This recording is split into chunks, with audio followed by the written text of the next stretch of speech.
right, fighting out of the red corner. He weighed 146 pounds. He stands 5 foot 11 inches tall. He comes to us with a record of 1 win, 1 loss. He is trained by MASH Gym in Redford. Put your hands together once again for Ryan Trainer!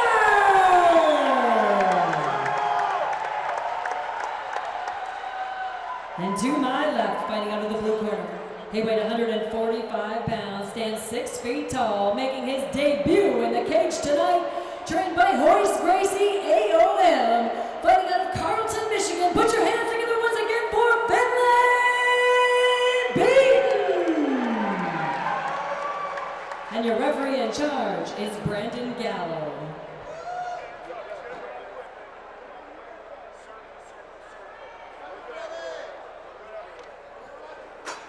All right, fight fans, when we get started here, fighting out of the red corner, Ryan Trainer. Fighting out of the blue corner, Finlay Beaton. Not a great name to have in the cage if you're going to be a fighter, huh, Beaton? I've beaten you and you and you. So right away, I like how you think, yeah. Right away, you know, closing the gap on Trainer, because Trainer's known, you know, kickboxing background, and, you know, Beaton just saying, let me get you where I want to get you. I'm curious about the records in the cage there, because the ABC page is showing them both as 0-0. Wonder if he's counting some amateur fights in there. A little back and forth right now. Nothing exciting as these guys get their legs wet in the first time they've been in a professional cage.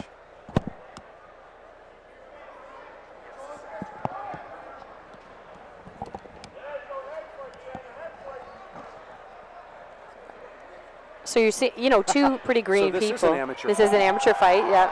And you're seeing Beaton making his, you know, debut, first time ever. So, you know, and getting a chance to talk to David Gomez, saying, you know, I want to get some of my guys in here, get some experience, but really focused on the martial arts aspect. So, but he said this guy just came in. He was so tall, makes weight so easy at 145, and he loves to fight. Well, normally when I look at these guys, I got to try to keep their shorts and their corner tape separate so I know who's who on these new fighters. Mr. Beaton's been kind enough to tattoo his name across just his for you. back He did it yesterday for you. He heard that's what you like. Well, I don't know about like it, but it helps. You know, as I get older, it's harder to see. You know, I'd like to see, you know, some separation and, you know, see what these guys can bring to the table.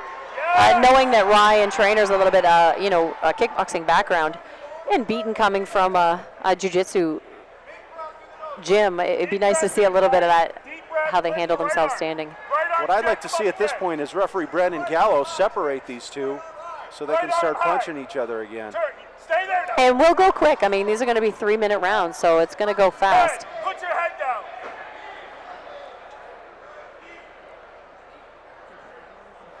You know, those knees coming up from both of them, not really doing much in the way of damage. I mean, it shows everybody that they're busy, but as far as effective striking goes, they're really not putting a bunch on it, and that's because they don't want to get dumped backwards if they commit to it. I mean, both really tall for this weight class. I mean, you're seeing the guys at 6 feet tall at 145. Oh, no kidding. That was 6th grade for me. Oh, I thought you were going to say 6 years old for you. Frank, get off this cage, Sarah. Let's go. I'll call my mom and tell her you're picking on me. 10 seconds. This is going to be a real tough round to score for the judges. It's almost, you know, one of those you want to call a draw, but I just think Beaton might have had a little bit more control there. You know, having up against the cage, I think really essentially what has to happen coming out in this second round, if I'm out of the corner of Trainer, I'm saying you got to get out there and stick that jab in his face, because Beaton just basically rushed him, right, just pushed him up against the cage. Just make sure that he can't do that. You know, obviously very, very young, very new, very green. You can get away with that. So the Trainer goes out there, actually puts his jab out, kind of prevents that, circles a little bit, and we'll see what difference that could make. And Trainer's body language, Trainer's body language saying a ton right now. Sitting flat, leaning against the side of the cage. Heavy breaths in and out through his open mouth.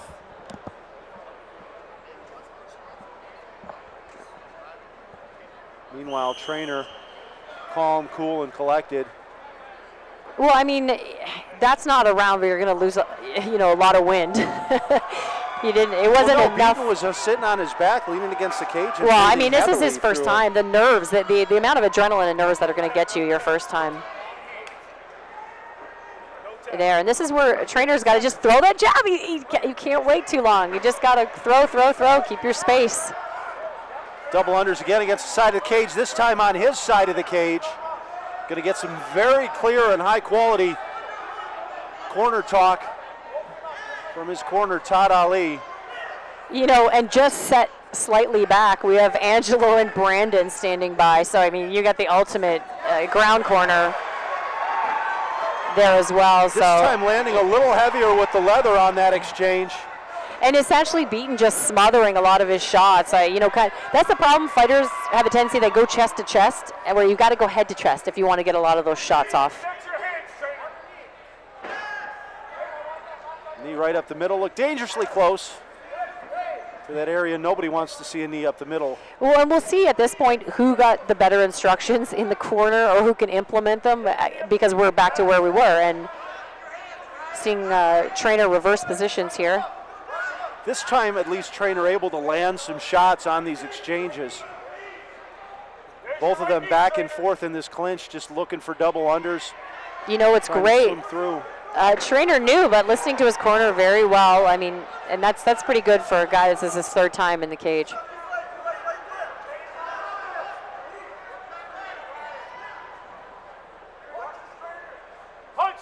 Both of these guys, their backs looking thoroughly abraded as they get scraped up and down the side of this cage.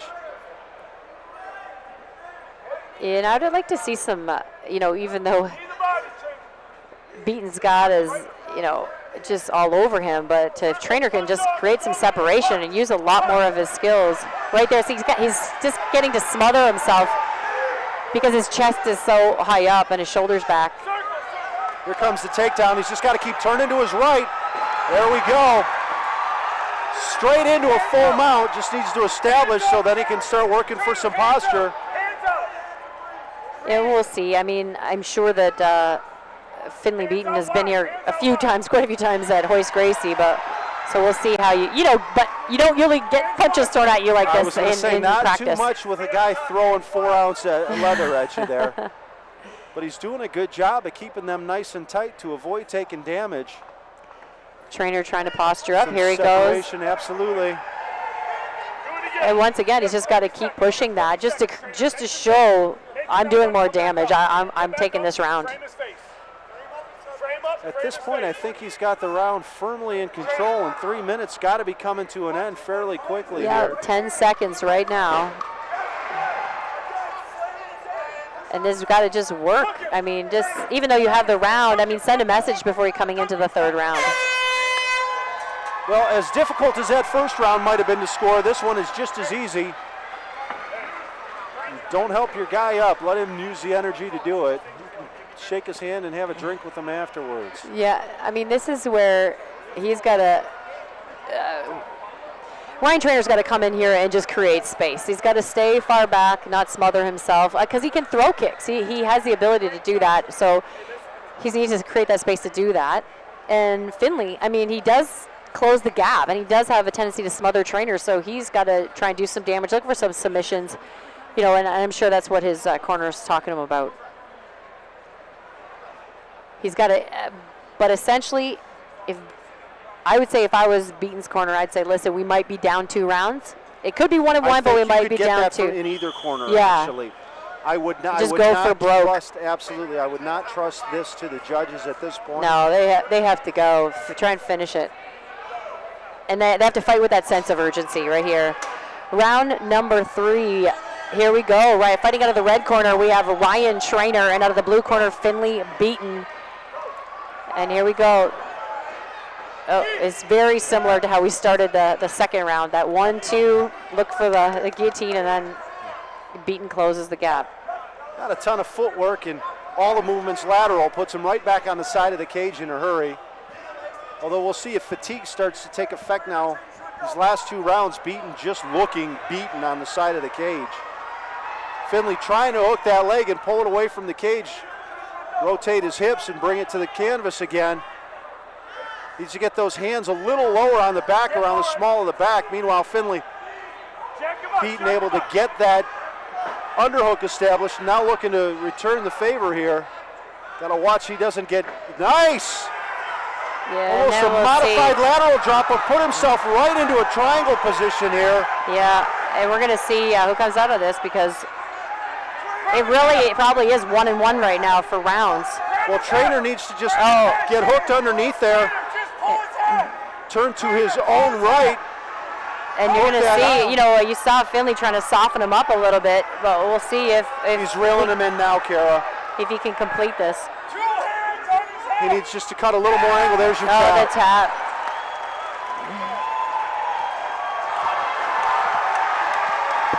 And that's how you keep it out of the judge's hands.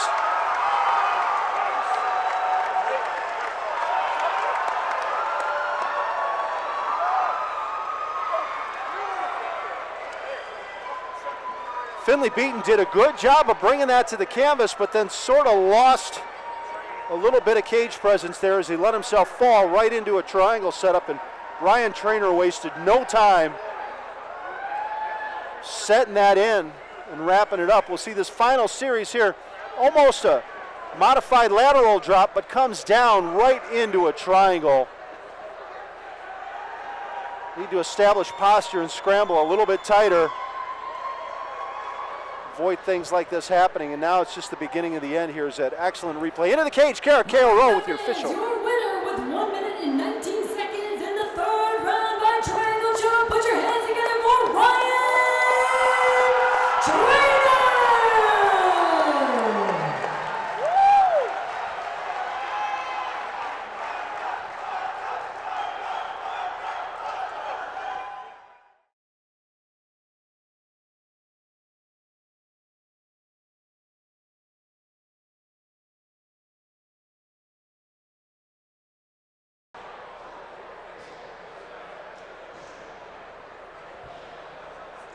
All right, fight fans, here we go with our second fight of the evening. This fight is brought to you by Cyan Spicy 2 and Basement Cracks and Leaks.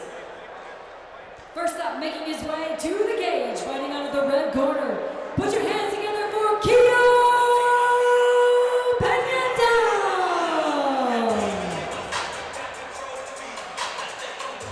All right, fight fans, Keo Peñathon coming to us all the way from Omaha.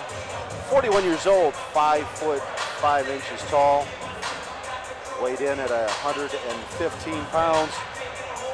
Fighting out of the Premier Combat Center, coached by Ryan Jensen. 0-4, hoping to right the ship here. Coming a long way to try to do it.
Christian Woodmansee coming to us from Scorpion Fighting Systems. 29 years old, 5 foot 3 inches tall, weighed in at 116 pounds, fighting out of Brighton.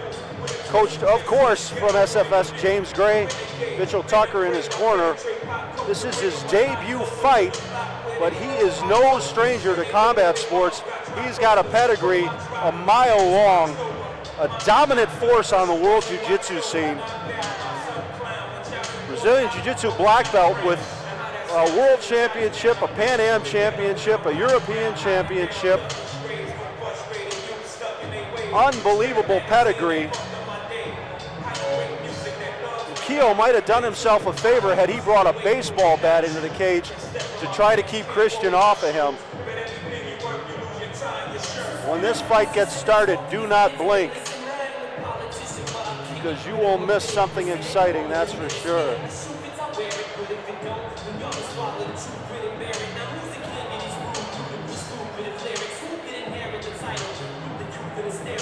Undoubtedly going to be a stylistic matchup. I can't imagine that Keogh's going to get out there and try to get it to the canvas.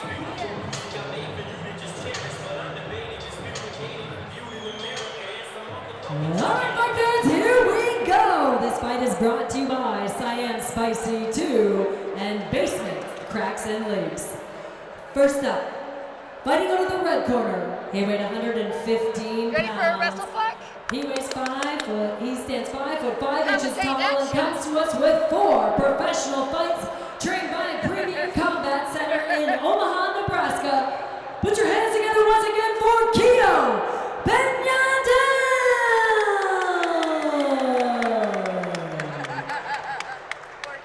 To my left, fighting out of the blue corner, he weighs 116 pounds, stands 5 foot 3 inches tall, making his debut in the cage tonight, representing Team SFS of Brighton, Michigan. Put your hands together once again for Christian Dream Killer Woodmansee. And your referee in charge is Vicious Van Swearden. All right, fight fans, when we get started, Keogh fighting out of the red corner, black trimmed in white compression shorts. Christian Woodmansee fighting out of the blue corner, black Scorpion fight shorts. Quick tap of the gloves, and here we go. Yeah, these are the ones you got to pay attention to. Everything happens so quick, these 115ers. Well, look for Woodmansee to just try to get inside and get this to the canvas, and when he does, it's going to happen quick. Meanwhile, Keogh coming all the way from Omaha and needs to stay a little further away. Nice deep shot from Christian.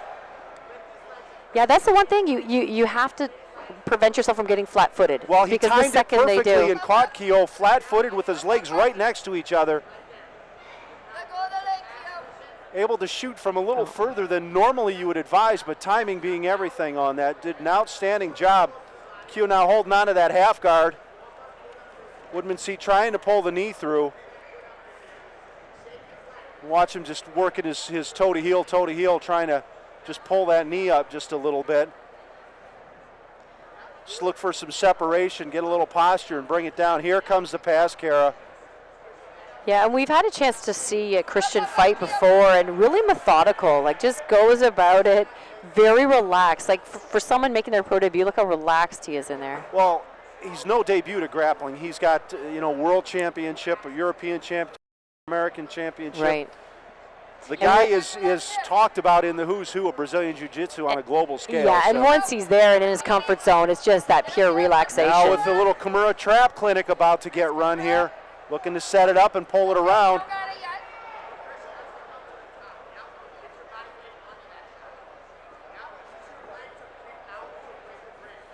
The challenge for Keogh at this point, that position is so strong for Christian that he's not expending any energy. Now it gets a little tougher to hold on as that slack comes in between there. But when he had that elbow on the chest there, it was absolutely no energy to hold this on. Looking now. You could just see Keogh's wrist just being strained there to hang on. Turn it in now, going to run it through. It's going to go on tight. There you're seeing him tap. That was a quick tap. And when you have a background like this, you just sit there with so much confidence. No, he didn't let the space create any type of grief for him either. Just held on tight. You could see him trying to lift that left leg over the top to set it up sort of inverted, and it was just a pretty finish. Fight going exactly as expected. Nice shot from far out. Just a clinic there. There, the Kimura. Again, everything nice and tight. Shoulder to chest, just trying to run it over. And here, once that left leg comes around the head, it's just a matter of time before that wrist pops out. And then there's nowhere to go because you're trapped in between the legs there. And here comes the tap quickly before it even turns over. And that's it, an early contender for submission of the night. Christian Woodmansee getting his first victory here in this TXC cage. We're going to go into the cage. Kara Kailrow with your official TXC decision. Sounds so professional down there. All right, fight fans, your winner with 2 minutes and 9 seconds in the first round by Kimura. Put your hands together for Christian Drinkkeller.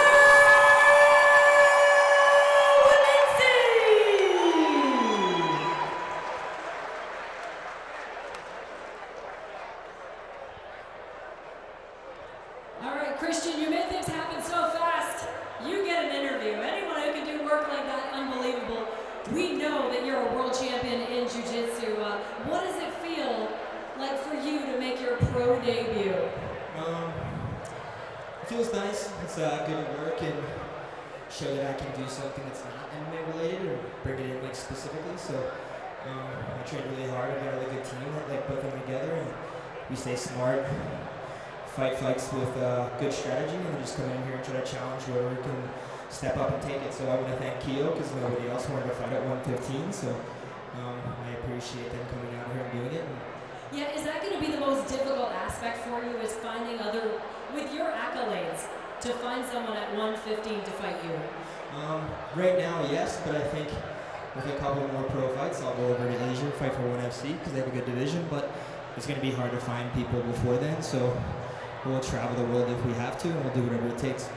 Now, is that the most difficult thing? You look over there and a lot of guys have a very strong jiu-jitsu background. Have you faced some of them in some of these world championships meets? No, not yet. I haven't really seen anybody from high-level jiu-jitsu yet in the cage, so I hope to keep it that way and see how it goes.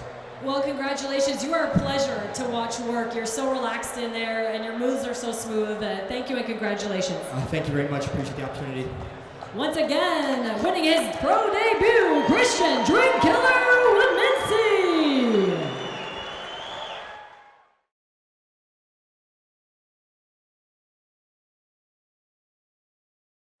All right, fight fans, we're ready for the third fight of the evening. First up, making his way to the cage, fighting out of the red corner. Put your hands together for Thrustin Justin Overton. Justin Overton, coming to us from Kalamazoo, Michigan, fighting out of Murcielago MMA.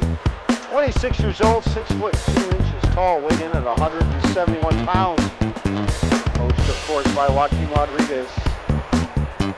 0-2 as a professional. But just back beginning of November, lost by rear naked choking. Looking to get this ship righted. Get his first win in a professional cage here.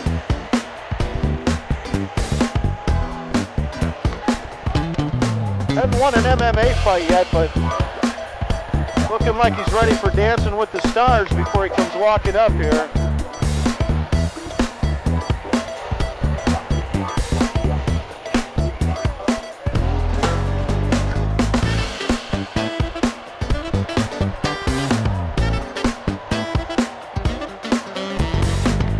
I'm a little jealous because if I tried that, I'd probably dislocate my hip.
fighting out of the blue corner. Brought to you by Title Boxing Club in Farmington Hills. Put your hands together for Mickey, the Madman Marzak!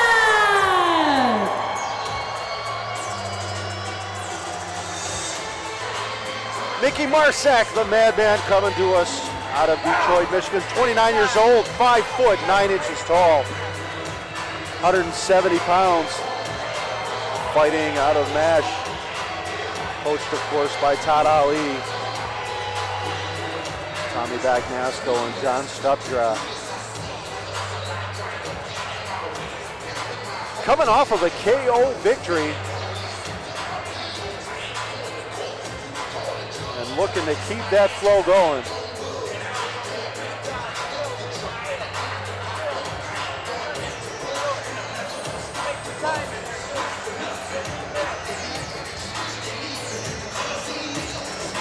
Mickey was a staple as an amateur in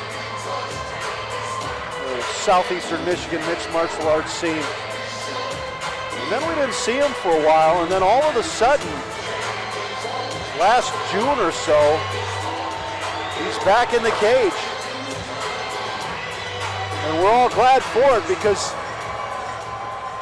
always exciting. This third fight of the evening brought to you by PatinoDiet.com and Every Victory Earned. To my right, fighting out of the red corner, he was 170 pounds, stands 6 feet 2 inches tall, comes to us with a record of 0-2. He is trained by Murcielago, fighting out of Kalamazoo, Michigan. Put your hands together once again for Thrustin Justin Overton. And to my left, fighting out of the blue corner, weighed 170 pounds, stands 5 foot 9 inches tall, comes to us with a record of 1-1, trained by Todd Ali and Tommy Bagnasco, representing MASH Gym. Once again, put your hands together from Title Boxing Club in Farmington Hills, Mickey the Madman Marzak. And your referee in charge is Brandon Gallo. All right, fight fans, when we get started, Overton fighting out of the red corner, black compression shorts. Mickey Marzak fighting out of the blue corner,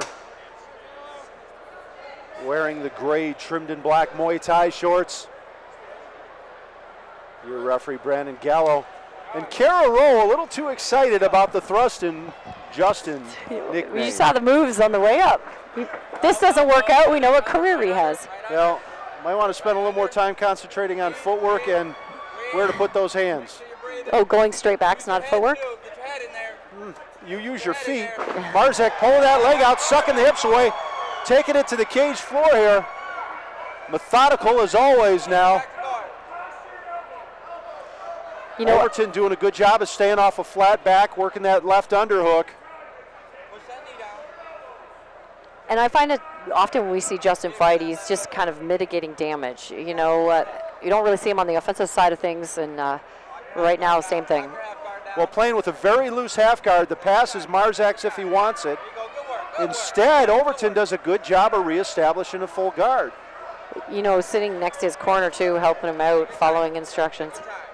Well, now that the pressure's off Mickey to try to pass, just posture up and start bringing down some big elbows.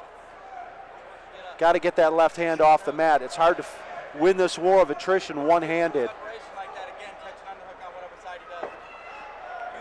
Now looking to walk Overton to the side of the cage. Overton opening the guard, going to try to crawl up the side there.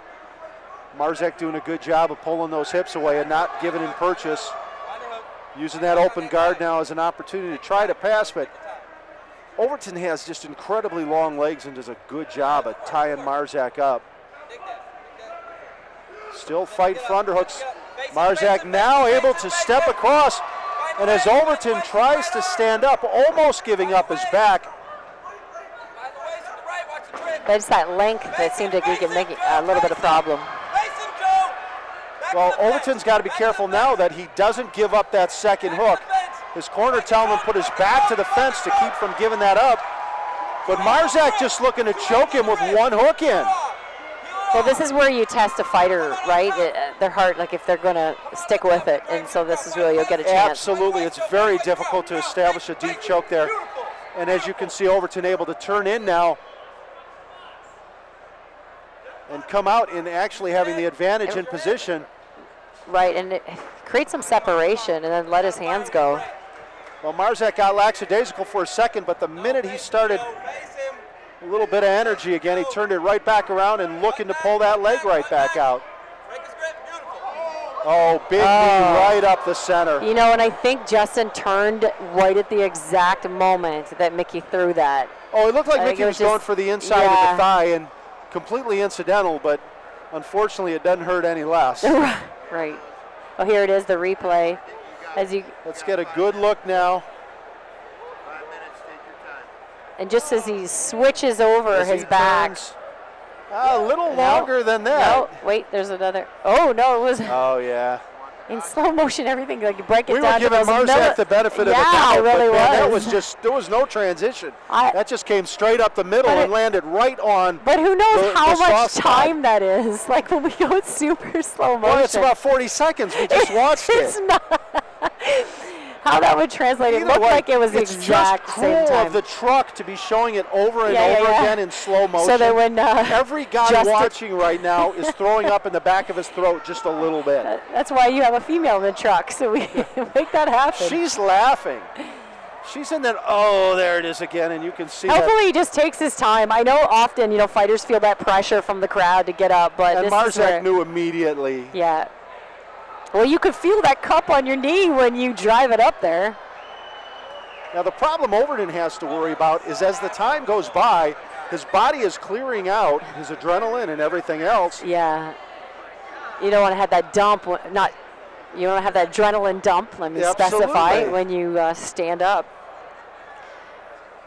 If you've never experienced that before, if you've had a tattoo and the guy goes and takes a break, and he takes a 10-minute smoke break, and when he comes back, your body's cleaned out all that stuff that makes you happy. Smoke and all you feel is glass raking across your already sensitive skin. That's a great analogy. Fantastic.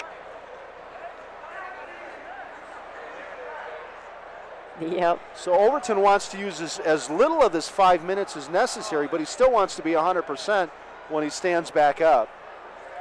Yeah. It wasn't one of those where you look at the ref, you tap your cup, hey, I got hit. It was like a straight. Marzak turned around. Yeah, he's like, it's a. I thought the timekeeper was using a bell at that point. It just rang across the Coliseum. All right, so we're going to see Justin Overton making his way back in. But see, this is where something just rolled down his leg. Yeah. Maybe he needs a larger cup. When they come out here, though, this is where Justin's got to use his range. He's got to not let Mickey close the gap so quickly. And conversely, I'd like to see Marzak actually try to establish a little bit of range on the inside and start letting his hands go because he's got solid hands. Yeah, he does, and he will sit in the pocket and throw. This is where Justin Overton, you got to throw sometimes with bad intention to send a message. You can't just play. All right, fight fans, that was the comic relief portion of our fight here. Oh, and then Marzak just closing the gap right back. Pulling the leg away. Got to turn that hip. There we go. Now again, Marzak looking to just work methodically. Nice tight on the head, looking to slide through. Overton does a good job of reestablishing his guard. Marzak needs to control that hip as it comes out. He needs to tighten up that knee so that leg can't come through. Oh, you know, Marzak just taking his time. Again, this. And Overton right in his corner getting some really good instruction. But Marzak wrapped around there, keeps pulling those hips out. You know, and doing a good job with like softening them up a little bit, you know, keeping aware that some punches may rain down if you create any separation. But Marzak at the same time staying busy, scoring just a little bit, just enough to keep this position.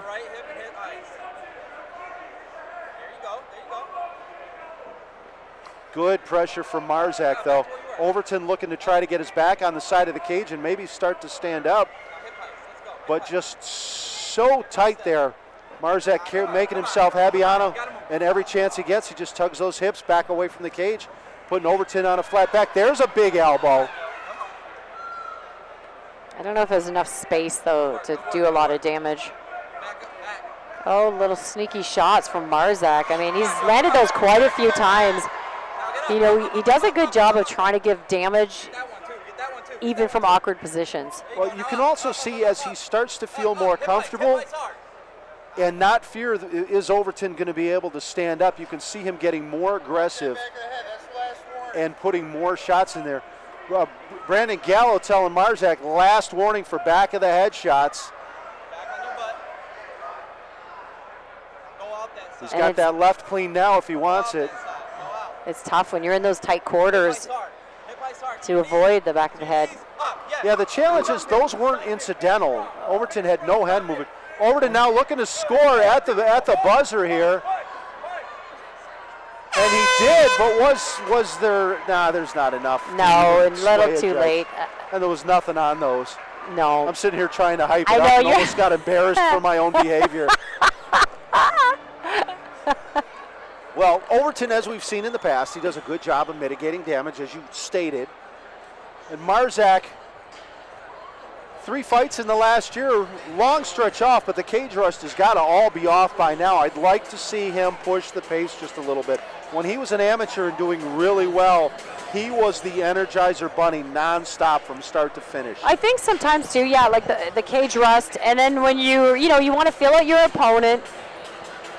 And at this point, this is where Mickey's got to go, because it's not that Justin's really brought anything to the table. This is where, if I'm in the corner and I'm telling my fighter, I'm like, dude, they haven't done anything to say that you should be concerned. So just go out there and do you. Go out there, be aggressive, let your hands go, and then if you want to take them down, do so after. All right, fight fans, round 1 on the books, round 2 about to get underway. Justin Overton in the red corner. Black compression shorts. Mickey Marzak fighting out of the blue corner. Gray Muay Thai shorts trimmed in black. Brandon Gallo in the center of the cage. And here we go, round 2 getting underway. Oh, and right away. Using that jab to close. Oh, and good knee up the middle from Justin. But well, now Overton does not want to grapple. He wants to stand out there and use his length. And this is what he should do. This is where he should be. Oh, don't go straight back. Pivot around, circle around. Now you go. I'll tell you what, so far early in this second round, Overton definitely took the coaching between rounds. Oh, I was thinking this is the third round because that break. But second round. Oh, big overhand. Marzak punching out of the clinch, very nice. But that's what he needs to drop on a southpaw. Drop those big overhand rights. Goes for that body shot. And Overton, he's got to commit. I mean, he catches with a little sneaky that looping cheek. left caught Overton. You know, Marzak still looks just a little rusty to me. Overton swung with that lazy kick, and Marzak did not make him pay, absolutely. But you can see that with high-level pros, too, almost like a too polite, a gentlemanly, okay, reset after your kick, you know. Sometimes a bad habit. Marzak now looks like he's trying to figure out what he's going to do there. If he just turns the corner a little bit with that right leg and drives his hips inward, he can get some altitude on Justin and bring him down. Justin hanging out of the cage side, got away with it. Yeah. Brandon Gallo blocked by their 2 bodies there, didn't get a chance to see that. Yeah, we'll see it. I'll tell you what, the last 6 months or so, you've seen this where you pick the leg with your leg and pull him away from the cage. Was that low? Looked like it was a kidney shot to me. I'm sure we'll get a incredible slow motion replay here in just a second. There'll be no thrusting for Thrustin' Justin Overton. Will know. Watch the carry. Here we go. Let's see where that lands. If we can get that other end. That was right in the liver. It can't. I don't think you can tell from that angle. We'll see it again. I think we need. Here Here's much another better angle. We'll see what happens here. This might even be difficult. And stuff like this happens so quick, it's tough. No, that's right in the liver. You thought that's not? It looked like belly button. That's not where your liver The is. liver How is did from you do the it? sternum How did you do it? to down here. The liver is an enormous That's not like thing. a liver shot. I don't know. Even from that angle, it's a little tough.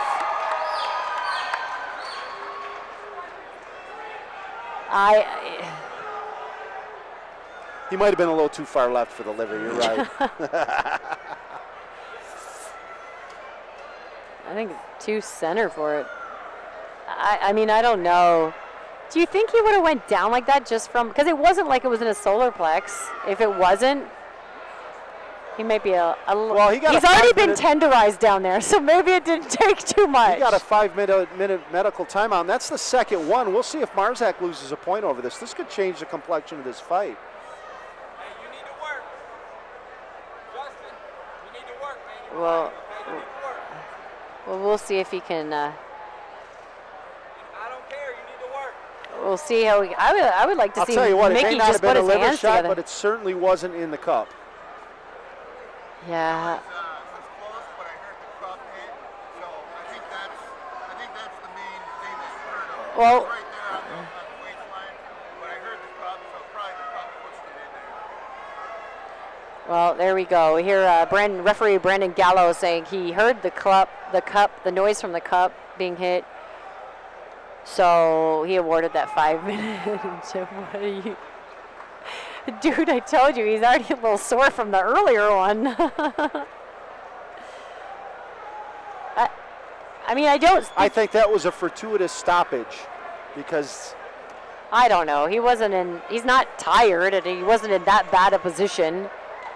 You know, nothing that he hasn't been in but the the entire follow-up round. shots would have been undefended, and that would have been the end of the fight. Oh, okay, Notre Dame, you know exactly what was going to happen. Why are you picking on me today? I'm not. Okay, let me say, I assume the follow-up shots okay. would have been undefended, which would have put an end to the fight. Okay, and I assume that when we get back out here, we're going to end up back on the cage again, like we did the first 10 minutes. That is probably a more... I would just like to see Mickey put his hands together, because we know we can, you know what I mean, and he can crack. So it'd be nice to see a little bit of that battle. Why he's trying to stand on the outside. Does Overton have some fights that we were unaware of, or some moments in the cage where he really strung them together? And you know, sometimes when you watch your opponent, you really change your behavior. Like, oh, I watched this guy, he was a stand-up fighter, blah, blah, blah, we got to take him down, But sometimes you guys have to be confident in what you're capable of doing. It should not always dictate and I how hope much that's you're going what to we change. saw on the side of the cage here is that first round drug on. But then we come back into round two. Like you said, it's right back on the side of the cage again. You know, and that's, for me, I guarantee that's the strategy that was put in place, you know, for this.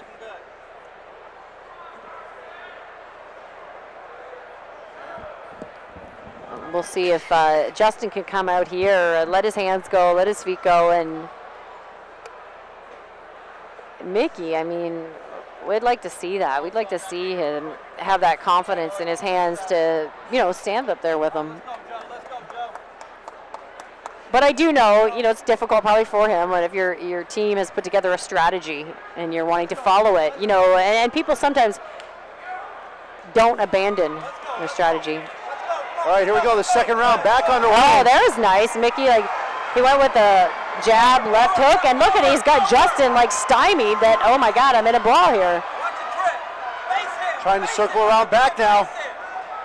Again, if he'd just drive those hips forward. You know, he really had Justin concerned about his hands. This is where I would have kind of stayed out there, left that strategy of closing the gap alone. He's going to be just two there. Oh, I'm surprised though. I'm surprised he's actually going for those after, you know, 2 shots that were considered low. Now looking just to rip the leg out. Good takedown defense from Justin Overton.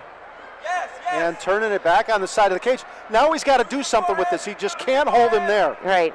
But he's got double unders, and he can't throw his hands when. See, this is my concern with Justin. When I've seen him, it's like he's not necessarily looking for the win. He's just looking not to take damage, you know. And so you're not seeing that sense of urgency to get this guy out of here. You know, he's starting to defend that leg trip, but he's got no real answer for it at this point. Looking to fight for wrist control there. Marzak just needs to small circle off and throw his hand there at that point.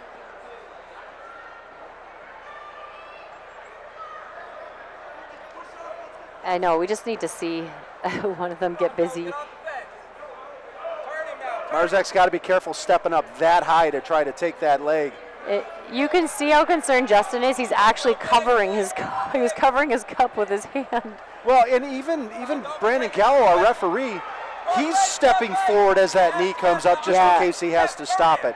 That's a bad spot for Mickey Marzak to be right now. That's why you always establish body shots. You make someone so leery of it that they drop their hands, they drop their elbows to open that head up. Let's go, let's go, let's go.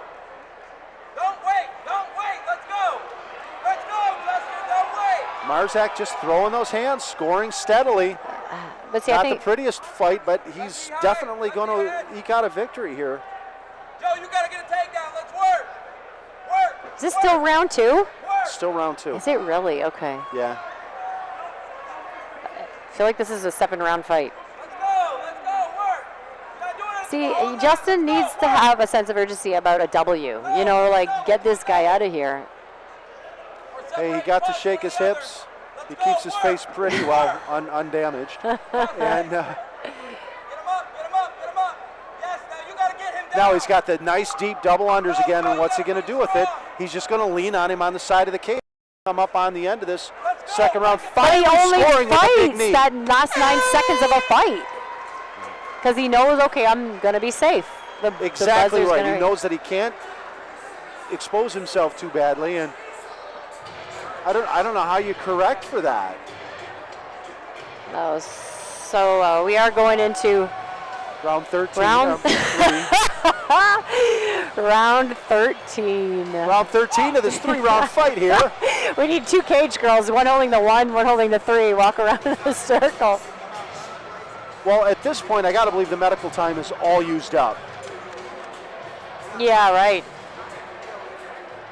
So if something goofy happens again, it'll go to the cards. I want to see Mickey just let his hands go. I mean, he had Justin stymied for a little while there. When he actually let him go, he throws a really nice hook. He should just follow it up. He goes with that jab, that hook. He needs to just go back with that. And Overton at this point has to believe he's down 2 rounds to nothing, and he's got to get out there and just hang it out there. Yeah, but it's got to be, he's got to have that sense of urgency where it's like, I want to go the win, I don't just want to avoid damage. And so we hear Justin Overton, we have in the, there, a little jump together. Mickey Marzak in the blue gloves, Justin in the red. Oh, they're looking for the takedown. You know, Overton's got good takedown defense, good damage mitigation. If he could just start throwing his own, like right now, there's no excuse not to be punching. Right. He's got to be careful which way he digs that arm in. He's going to give up his back. Now finding the underhook on the proper side. Did you ever see Being John Malkovich? Oh, here we go. This is what I wanted to see from Mickey's got to play defense too, though. You don't want to get caught with something wild. And you know, Justin can throw wild. Justin is loading up everything he does. When Marzak sees that, he's just got to come in there and let him Mickey's have got to be careful. He tries to lead with that right hand to the body, but I mean, he leads with his head, so he's got to be a little bit careful of that. Well, and the little head movement we've seen from Mickey today is forward and back. Yeah. That's not a Stay plan the for same long-term line. success. Fire on the brake, Joe. Fire on the brake. Come on, Joe. Come on. Get your head in there. Cross face him up. Marzak a little busier this time with the leather in this round, but here we are right back. Deja vu on the side of the cage, although Overton now actually punching. But he can't win this round and win this fight. I don't think that clock's right, our clock. I think that's a 3-minute clock. Good work, Joe. Good work. Fire. Yes. Good work. Good work. Overton now trying to score and doing a good job of it. Got to be careful, guys. Oh, big slam. Straight to his back. This is the Mickey that we wanted to see, just fighting with that sense of urgency, just that intensity. Now looking to set up the guillotine. Has his hands together, but tough to finish with that arm in deep like that. There was a lot of space there. Now he's got to be careful because he had that sloppy guillotine attempt and wound up in a bad position for it. Overton's corner telling him to mount it, forget it. Figure for that leg, sit on that thigh in half guard, get some posture, and just go to work. The way Marzak has his leg tied up on the inside, he can't pull his hip out, now sliding it through to establish a full guard. And throwing from the bottom. And that's where Justin, look at, this is what I'm saying. Just not letting his hands go, not letting his elbows go. And missing some basic skills. When you have your elbows or your wrists handled that low, you just swim your elbow over the top. You know, right now, this is basics right now. Yeah. He's just trying to post the head and find some separation. And Marzak happy to give it to him, and they're back on their feet here. Right, and this is where Marzak just got, he throws that hook again. And I mean, he's doing so well. I'm telling you, it's the strategy he brought into this fight was just get him down where he just got to keep. That takedown. Now see, this was an Overton tap before the choke. Because of the punches. Because of those punches. That was a I'm done fighting. Please stop this fight. Yes, right. He got hit. That's the problem. If we get the replay on this, you'll see that there was absolutely no back control, no way to prevent Overton from turning out of this choke attempt, and he was more concerned with tapping. A couple of big shots there.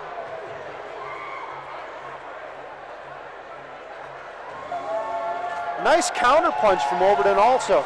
And here you watch Marzak holding on to this takedown way too long for my taste. Somehow able to hold it. And right there is no way to tap from that choke, and the tap was going on before Overton even found himself turned over. Not much you can do for that.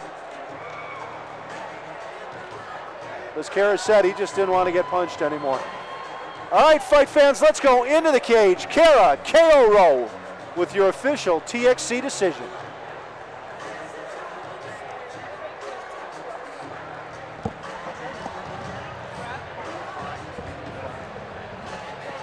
All right, fight fans, your winner with 3 minutes and 17 seconds in the third round by rear naked choke. Put your hands together for Mickey the Madman Marzak.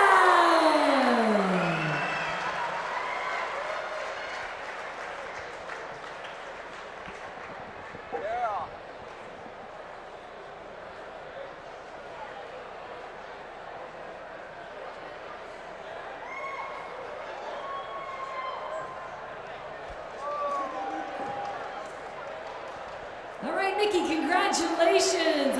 You know, he did a good job of preventing a lot of takedowns, mitigating damage, but you just grinded it out. Talk to me about this fight.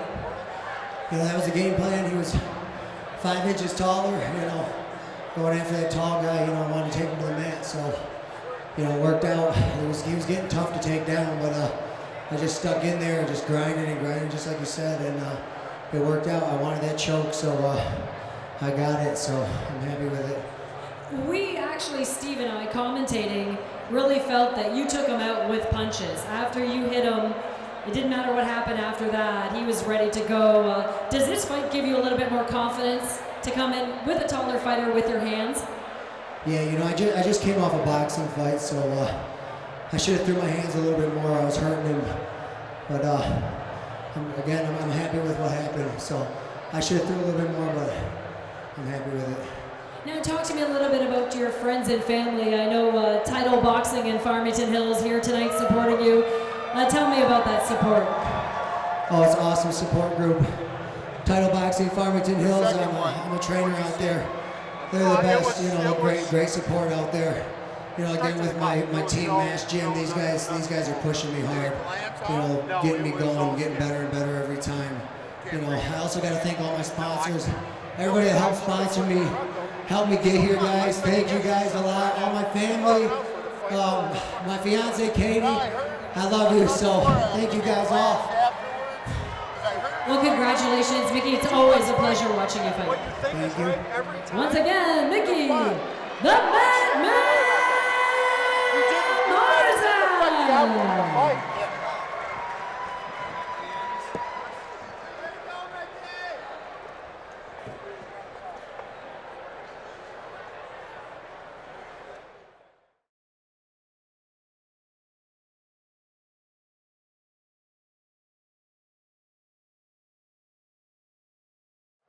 This will be an amateur fight. This will be three-minute rounds. First up, making his way to the cage, fighting out of the red corner. Put your hands together for Kevin Holiday! All right, fight fans, another amateur offering for your consideration. Kevin Holiday, 24 years old, coming to the cage, 5'5", weighed in at 135 pounds, fighting out of the Iron Fist clan in Detroit, Michigan. 0-1 so far as an amateur. Tries to keep himself well-rounded. Training BJJ boxing and Muay Thai.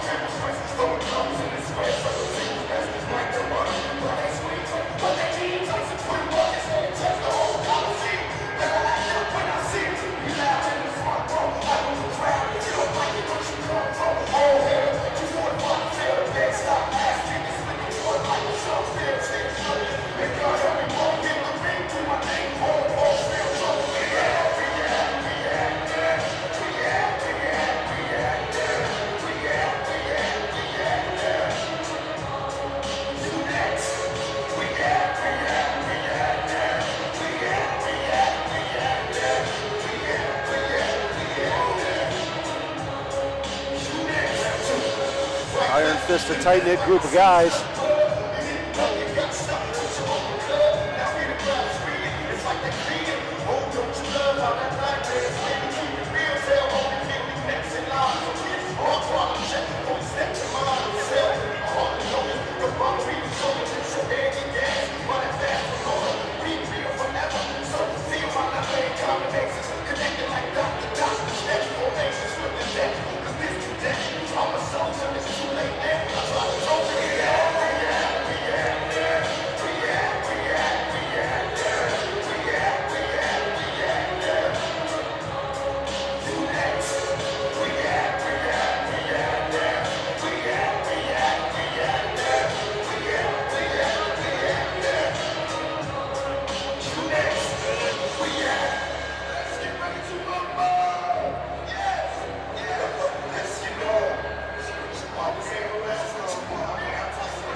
And his opponent making his way to the cage, fighting out of the blue corner. Brought to you by Cyan Spicy 2. Put your hands together for Avon Bashi!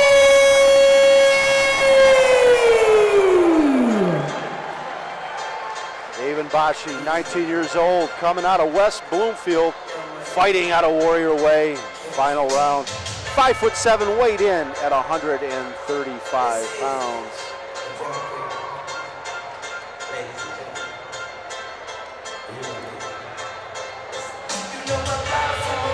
First time stepping into the cage.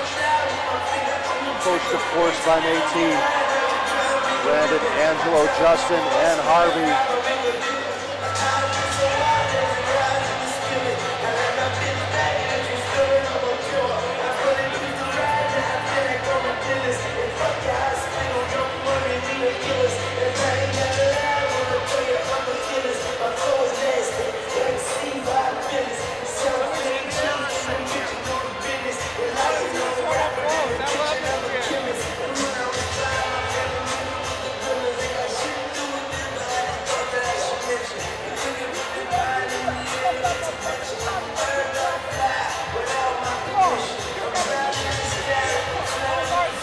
Carol lost her seat. They may have to go 3 rounds to see who gets to sit back in it.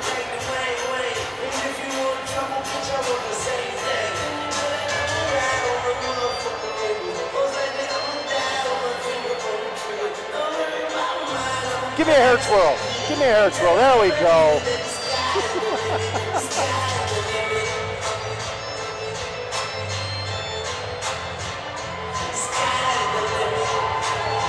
All right, fight fans, into the cage, KO roll with your official TXC introductions. All right, fight fans, here we go. This fight is brought to you by Undercard and Combat Radio and Science.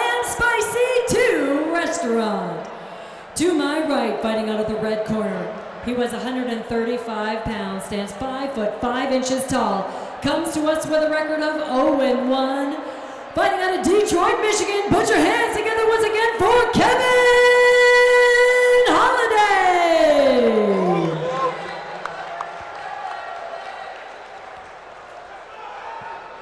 To my left, fighting out of the blue corner, weighing 135 pounds, stands 5 foot 7 inches tall, making his debut in the cage tonight. Trained by Warrior Way and representing West Bloomfield, Michigan. Put your hands together once again for Evan Bashi! Your referee in charge, Vicious Vance Swearden. All right, fight fans, this 3-round fight about to get underway. Kevin Holiday fighting out of the red corner, black compression shorts. Evan Bashi fighting out of the blue corner, red Muay Thai shorts. And I've been seeing Evan fight for a long time. I just compete and train and just surreal. You know, at MASH Gym, Métis would bring him down. You know, he was 12, 19 now, finally ready to take his time in the cage and just so relaxed and comfortable in there. Great feet. Well, he threw a heavy leg kick that definitely made Holiday reconsider what he was thinking. And this may be out of the frying pan into the fire here, Kara. He's got to make sure he controls that leg so he doesn't wind up in a triangle, and at the same time has to avoid giving up his arm and his back. And he's doing a good job of all of it now, establishing a nice tight knees in guard here. But again, got to be careful. Bashi is looking at every little bit of separation and trying to turn it into a submission advantage. And Holiday has to counter that by staying tight, getting some posture, and trying to get those hands loose so that he can go ahead and start scoring with the leather. Legs coming up nice and tight. Going to watch he doesn't give up a triangle or an armbar here. If he gets the submission, I'm going to be sad because I really want to see Evan on his feet. I was so excited for this fight. Leg coming across now. And then the armbar.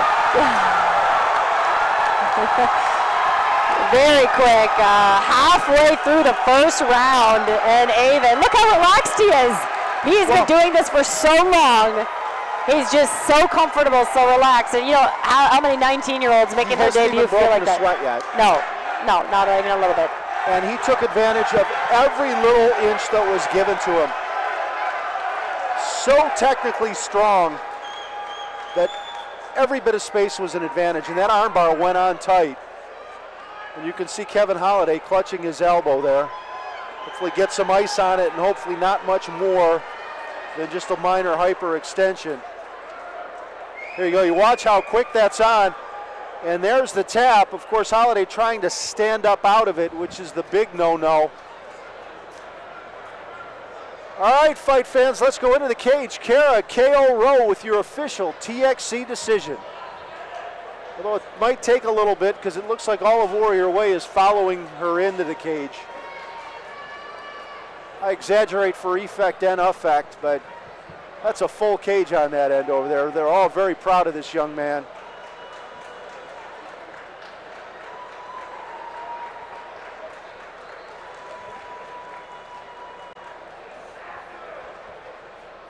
All right, fight fans, your winner with 1 minute and 24 seconds in the first round due to tap from armbar. Put your hands together for Evan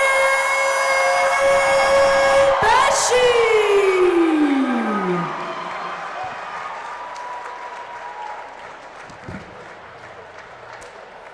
Evan, I have to tell you, I was a little bit sad. I've been seeing you, and put your hands together and your kicks together. It ended so quick, I know, and I wanted to see so much more, but you already are so relaxed and comfortable and confident in there. Talk to us and tell those that haven't met you before, how long have you been training? How long have you been looking forward to stepping in the cage? I started when I was 12 years old, and it's really been a dream ever since I was a little kid to step in the cage. And honestly, I owe everything to these guys right here. Without these guys, I'm nothing. Without my family, fans, thank you so much. I love you guys. My mom, everyone, thank you so much. So, Avon, what was this experience like for you? Was it everything that you thought it was going to be to step in the cage? Yeah, MMA, obviously I wanted to do a little stand-up, but it's MMA, everything goes. I train for everything. Like I said again, Kaiki Jiu-Jitsu, Dragline Muay Thai. These guys right here are the reason why I'm here today, so I love them. Thank you so much. And I know it was tough for your parents when you were so young, taking fights and having kickboxing matches and Muay Thai fights. How are they now, getting a chance to see you in the cage? They hate it. No, my mom has never came to a fight before. She's right there, she's my #1 fan. She's screaming right now. So, I just love them. Thank you so much. Well, congratulations, Avon. We're so excited to see you back in the cage again. Thank you. We look forward to it. Once again, Avon Bashi! Ladies and gentlemen, we're going to take a brief 10-minute intermission. So a brief, you don't have to run out, a brief 10-minute intermission. Make sure you check out Every Victory Earned at the back. Tenacious MMA is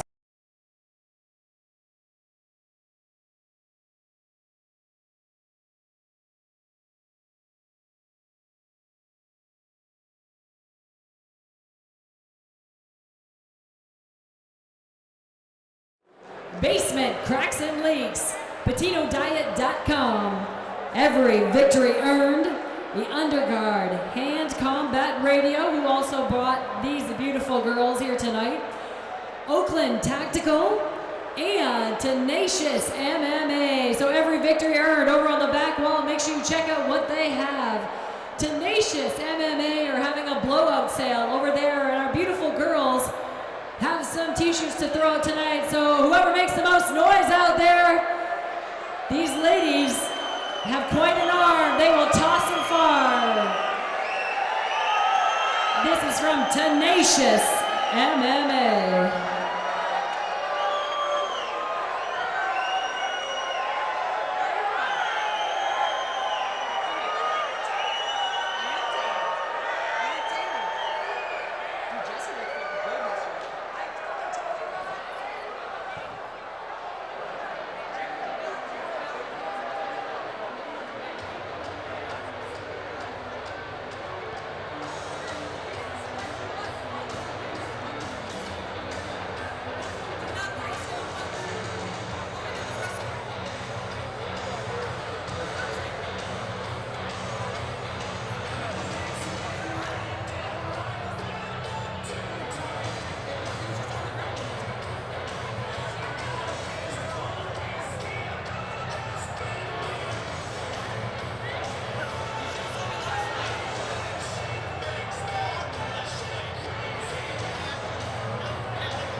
All right, my fans, here we go. This fight is brought to you by Phoenix Ammunition and PatinoDiet.com. First up, making his way to the cage, fighting out of the red corner. Put your hands together for Rick One Punch Ogden!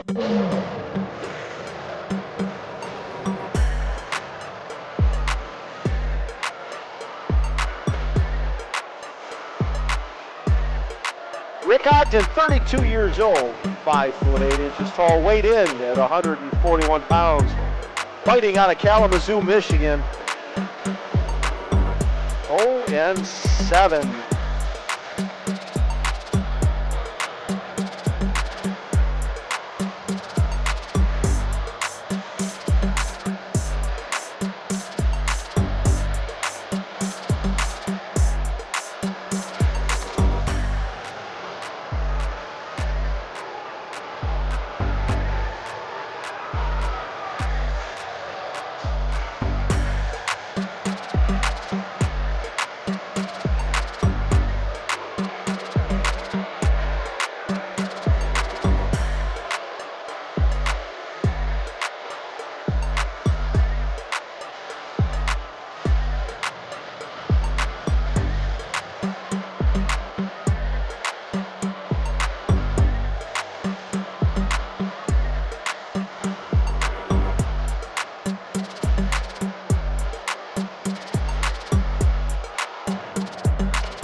his way to the cage, fighting out of the blue corner.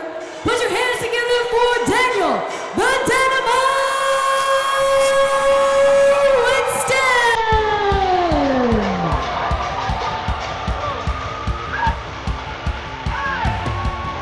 Dan Wilson, 28 years old, 5 foot 6 inches tall, 140 pounds, coming to us out of Waterford, Michigan, fighting out of Warrior Way.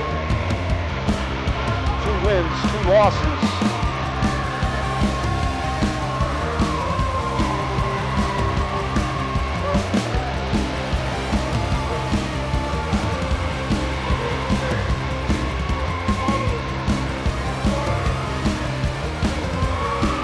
Last fight all the way back in September of 2016, we won a unanimous decision in a fight that went the distance.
All right, fight fans, this fight is brought to you by Phoenix Ammunition in Novi and PatinoDiet.com.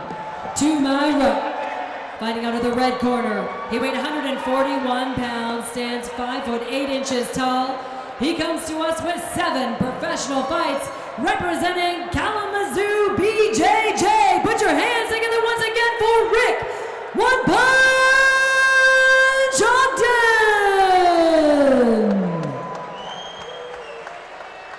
To my left, fighting out of the blue corner, weighing 140 pounds, stands 5 foot 6 inches tall, comes to us with 4 professional fights, representing Warrior Way Martial Arts in Waterford, Michigan. Put your hands together once again for Daniel, the Dynamo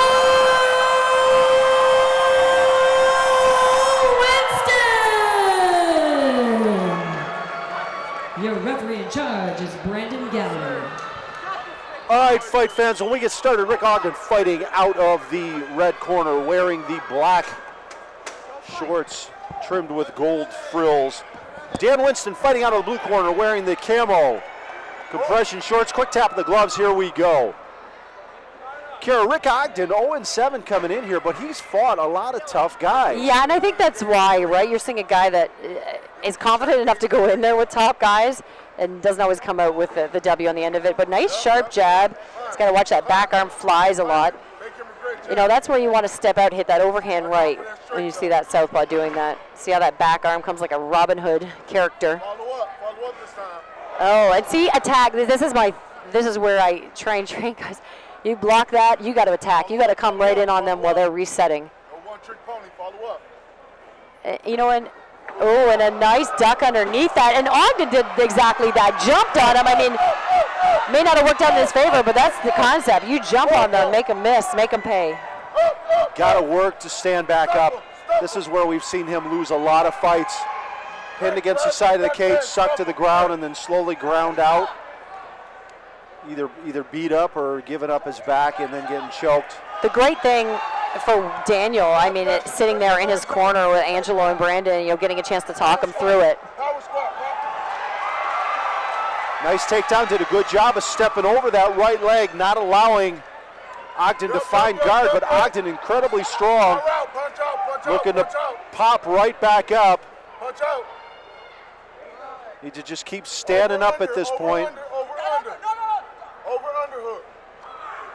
I think Daniel's been one of those guys too that's had tough fights coming up through his career. You know, starting off really tough, facing tough guys.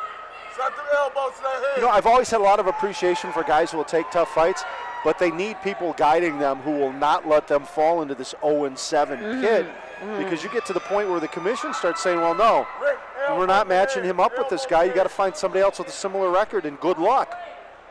Well, yeah, I even remember when Daniel fought Derek Mandel, you know, and there was that, you know, Derek was doing a 20-pound weight cut at the time, and it just looked like the weight difference played such a huge part. In the past, we've seen Ogden lose these wars of attrition like this. He's got to do something, not to just hold on. Get his back against the cage, open his guard, just try to stand himself back up. Well, I think he does really well when he's scoring. He does well when he's on top, not in terms of top position, but just like getting the better of his opponent. But then as soon as the opponent gets better of him, that's where the break happens. The other thing that's a little distressing, we haven't seen really much an improvement in his level of fundamentals. Doing a good job of retaining that guard, though, but to what end? You're just slowly getting ground out.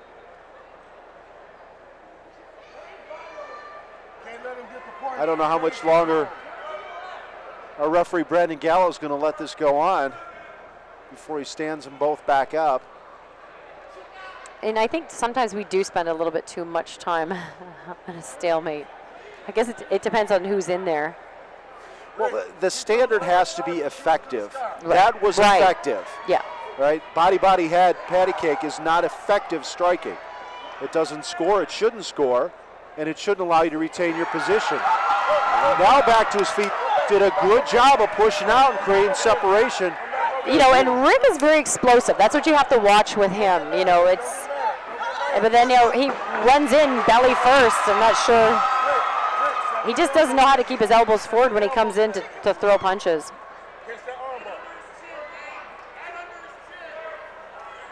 Well, we're right back where we were on the side of the cage, except now in the center. Well, I think the benefit that Daniel has is that he has a Muay Thai and a Jiu-Jitsu background, so that either way it goes, he knows that he could do something. Rick, slap. Ogden now trying to score from the bottom. You know, just trying to be busy, just trying to show something. Just wake me up when they get stood up, will you? Right leg and twist. Got that right leg down and twist. Yeah, and there's Daniel. Dan Winston, he's just staying busy, throwing occasional leather. Not a lot on it. The judges will score it because there's nothing else going on. Brandon Gallo will let him stay there and continue to do that. Now looking to pass him out. 10 seconds left.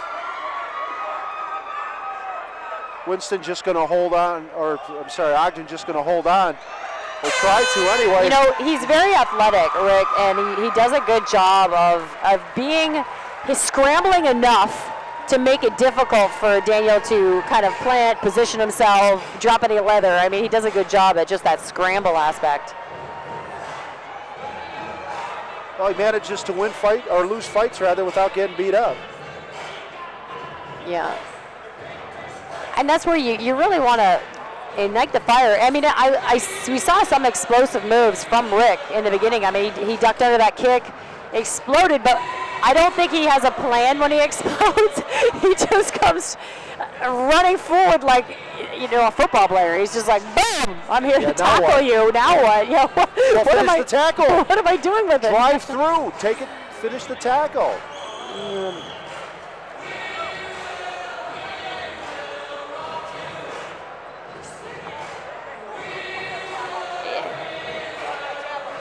All right, fight fans, round one on the books, round two about to get underway. Rick Ogden in the red corner. Black trunks trimmed with gold fringe. Dan Winston. It must be looking at a catch weight here. Daniel probably was looking for 35, but was offered Rick, and ducking underneath his right hook as a southpaw. closing the gap again in his corner.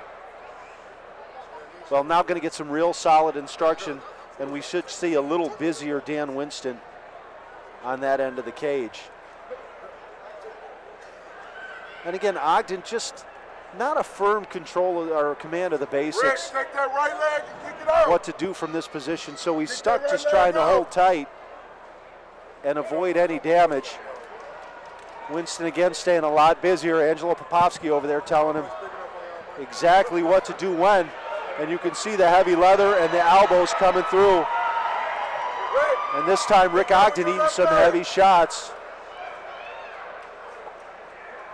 Yeah, I think our clock, again, reflecting an amateur. We've had to flip back and forth between amateur and pro, but this is a professional bout. It'll be 3 5-minute rounds. And you're looking at Daniel Winston on top in the camo trunks, Rick Ogden in the black, almost boxing shorts. And Winston doing a good job of just grinding his head under the chin of Rick Ogden. That's just exhausting, trying to move your head out of the way. It's frustrating, it's annoying, and it makes you concentrate on things other than what you really need to be doing. Rick does a really great job, though, of preventing damage. He did eat some in the round. Take away your stance, he won't be able to elbow you. But then, you know, but not doing enough to try and get out. Here he's making an attempt there. A little bit of a drive, but ending up in the same, looking for that stalemate. And then Dan jumping up again with an elbow.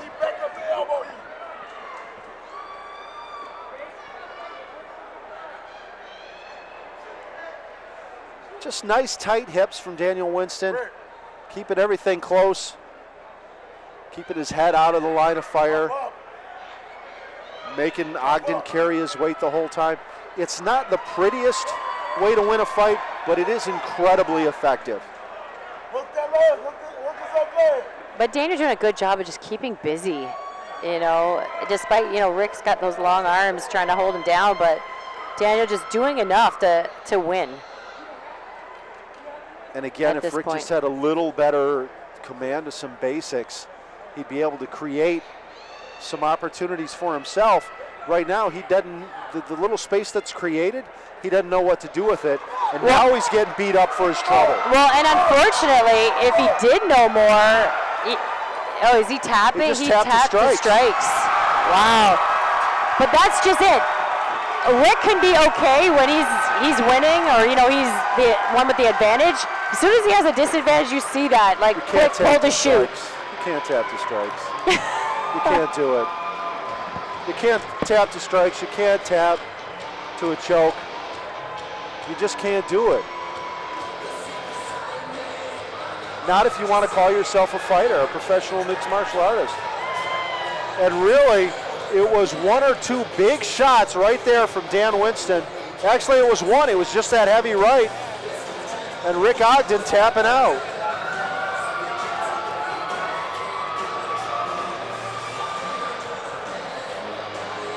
Dan Winston fighting the grinder's war, a war of attrition here. And coming out with the victory. TKO stoppage.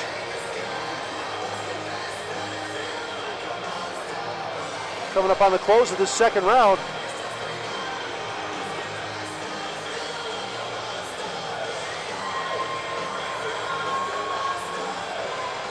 And we're going to go into the cage. Kara KO Rowe with your official TXC decision.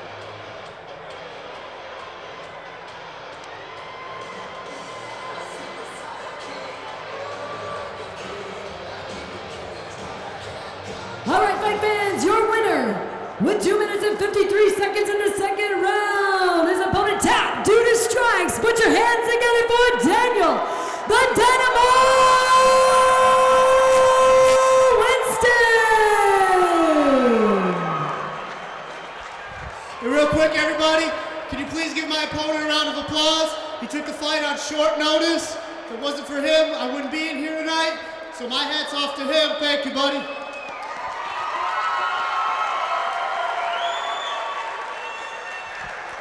All right, Daniel, now talk to me a little bit about your performance tonight. Obviously tougher fighting a bigger guy, taller, longer. Tell me about that. Are you saying I'm short? Not at all. Maybe for 140. Maybe for 140, yeah. I'm a little chubby for 140 too. I watched film on him, saw his game plan, knew that he liked to throw, wild punches, come straight forward. Figured if I time it right, get the takedown, just grind him out for a few minutes. Eventually, I'll get the stoppage.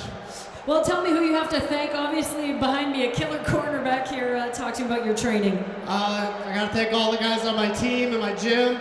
There's too many to name off, but I got to thank Brandon, Big Don, of course, May T. He's been my coach for my whole career. Got to thank Joe for getting me the fight. Again, thanks to Rick for taking it on short notice. Congratulations. Thanks, Kira. All right, the Dynamo!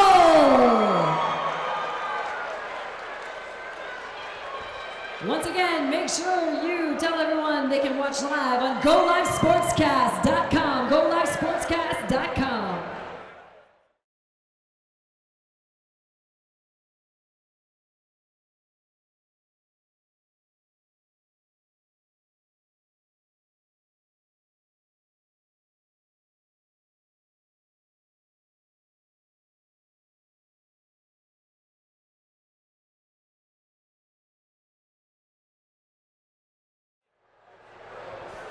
All right, fight fans, we're ready for our sixth fight of the evening.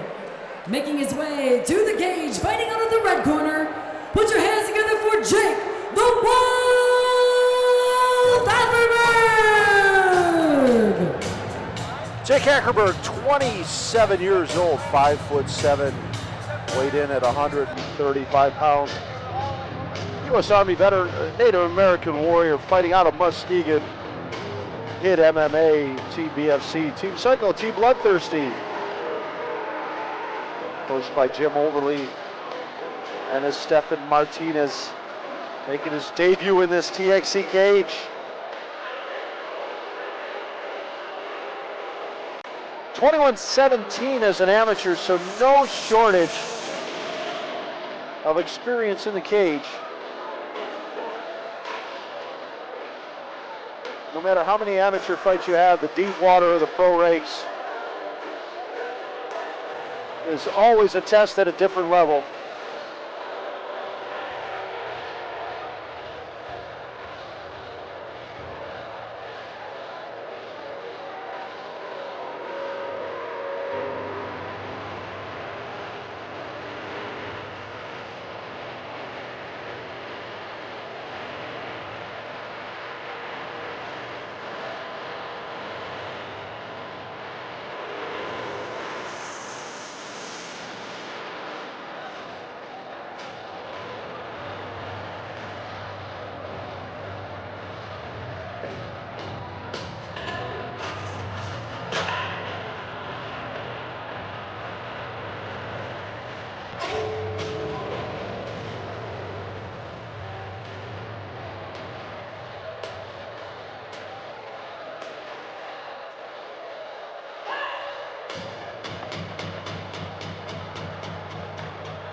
And his opponent making his way to the cage, fighting out of the blue corner.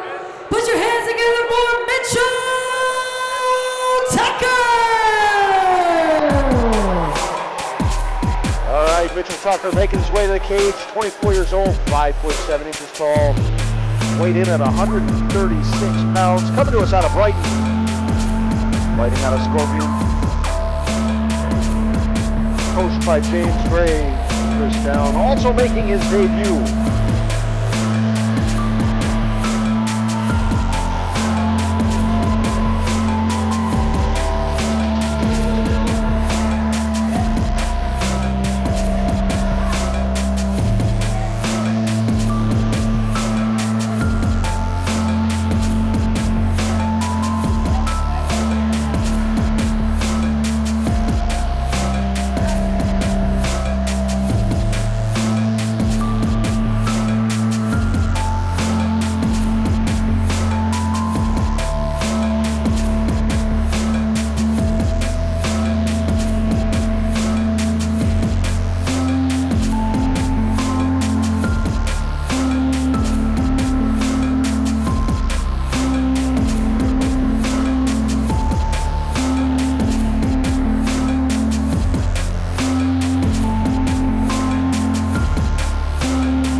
right, let's go into the cage. Kale Rowe with your official TXC introduction. This fight is brought to you by OaklandTactical.com and the Undercard Hand Combat Radio Show.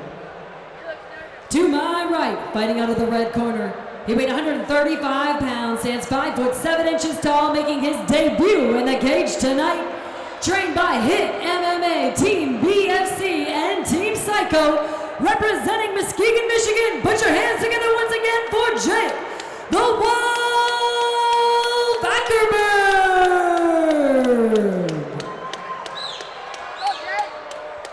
To my left, fighting out of the blue corner, he weighed 136 pounds, stands 5 foot 7 inches tall, also making his debut in the cage tonight, representing Team SFS and Howell, Michigan. Put your hands together for Mitchell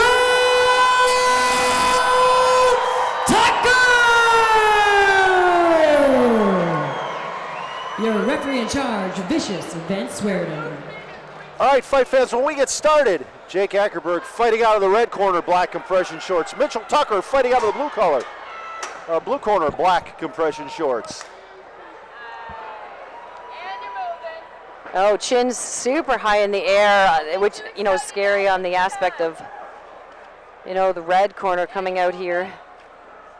He's staying nice and busy early and not allowing Tucker to settle in yet.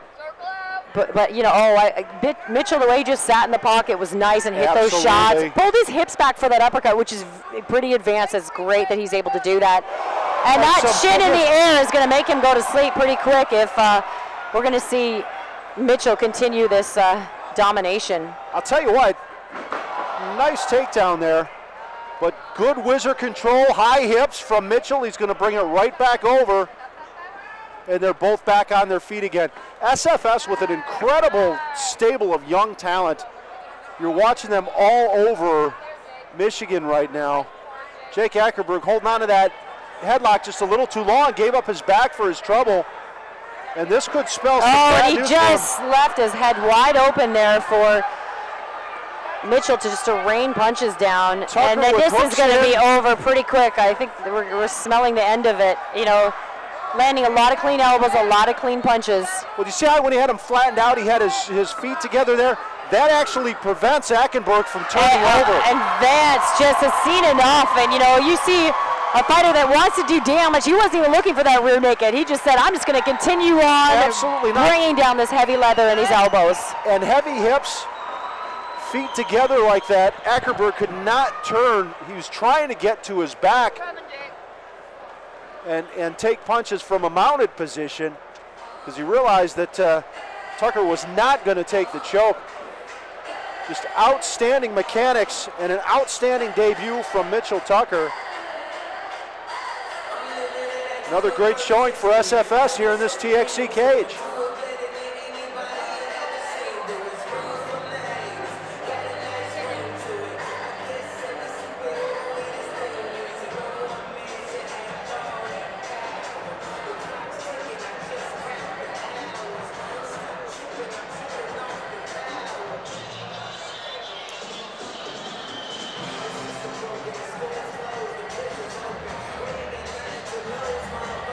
All right, into the cage, Kale Rowe with your official TXC decision.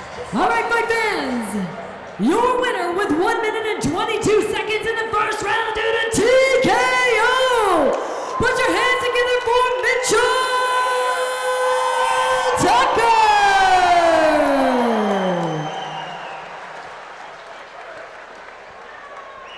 I know, Mitchell, it's only your pro debut, and you don't have a nickname, but I feel like it's man on a mission, Mitchell Tucker. I mean, that was vicious.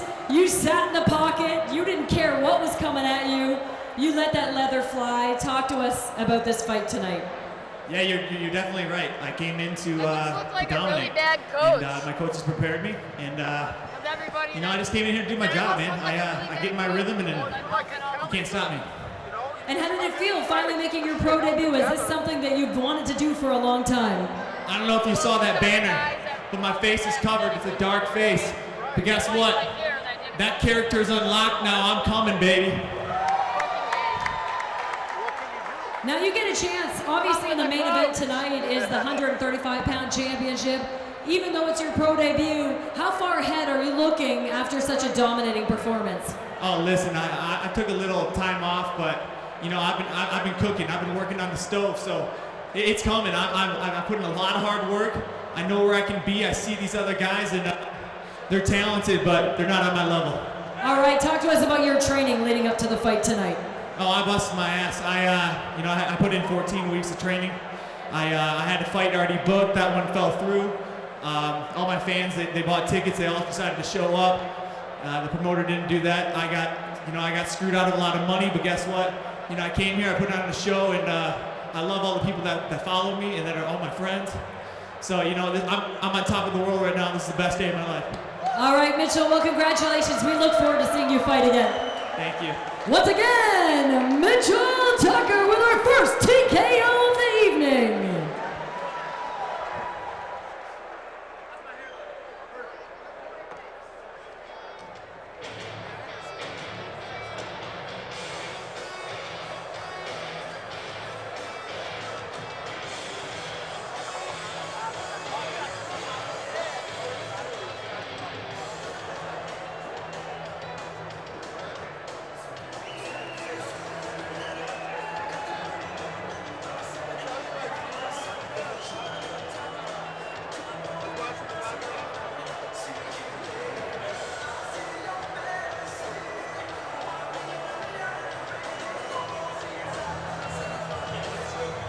Once again, a big thank you to our sponsors, Phoenix Ammunition in Novi, Siam Spicy 2, Basement Cracks and Leaks, PatinoDiet.com, Every Victory Earned, The Undercard Hand Combat Radio, Oakland Tactical, and Tenacious MMA. So you can find Tenacious on the back wall there, blowout prices, liquidating all of their attire, and Every Victory Earned. They've been here supporting us every single fight. Make sure you check them out at the back wall. We are ready for our next fight of the evening, brought to you by North Shore. First up, making his way to the cage, fighting out of the red corner. Put your hands together for Brandon Johnson. Brandon Johnson finally returning to the cage, almost a 4-year hiatus. Last fight, 2013, 29 years old, 5 foot, 9 inches tall, coming to us out of Lansing, Michigan. 0-2 as a professional, but a storied amateur career. And as mixed martial arts was starting to explode in Michigan, this kid was a staple. Actually, when he was a kid, he was a staple. Now a veteran of cage combat sports, looking for a triumphant return here in this TXC cage.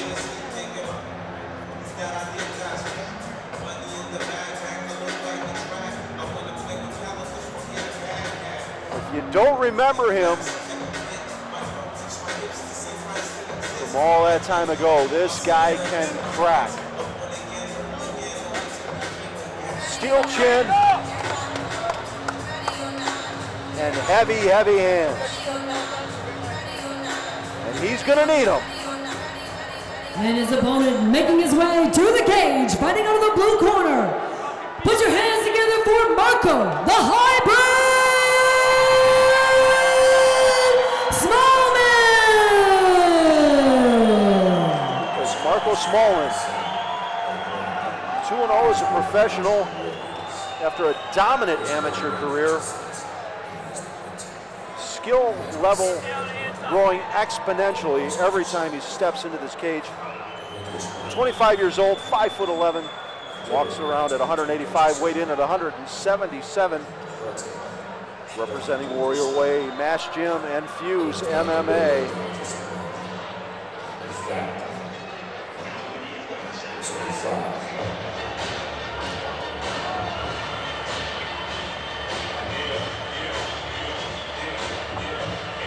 Taking his time, starting his walk out to this cage.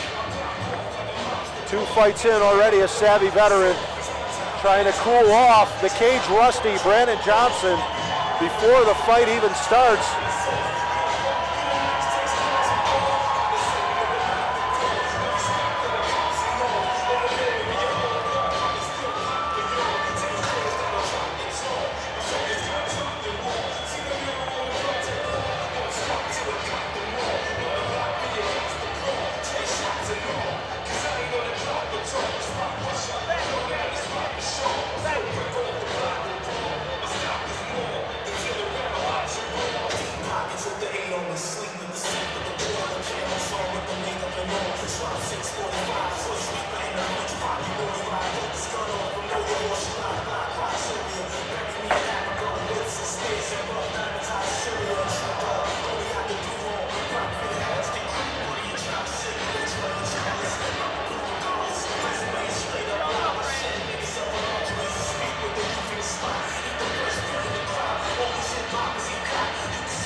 Outside of the cage, one of the nicest guys you're ever going to meet. Inside, 100% business.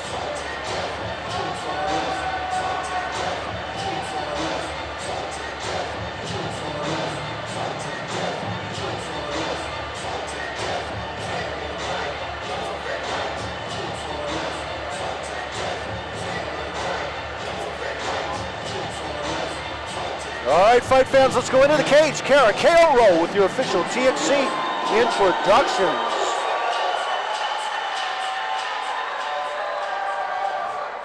All right, fight fans, this fight is brought to you by North Shore. Craft your lifestyle. To my right, fighting out of the red corner, he weighed 177 pounds, stands 5 foot 9 inches tall, comes to us with a record of 0-2, representing Lansing, Michigan. Put your hands together once again for Brandon B. Johnson.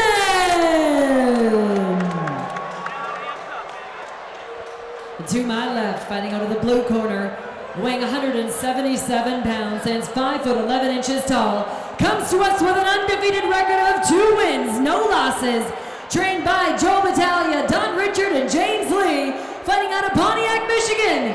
Put your hands together once again for Marco, the hybrid Smallman. Your referee in charge is Brandon Gallo. Fight fans, when we get started, Brandon Johnson fighting out of the red corner, black compression shorts.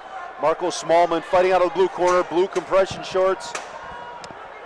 And Kara, I am looking forward to this getting underway. I know, because people understand Brandon is like old school veteran style. He'll come to fight.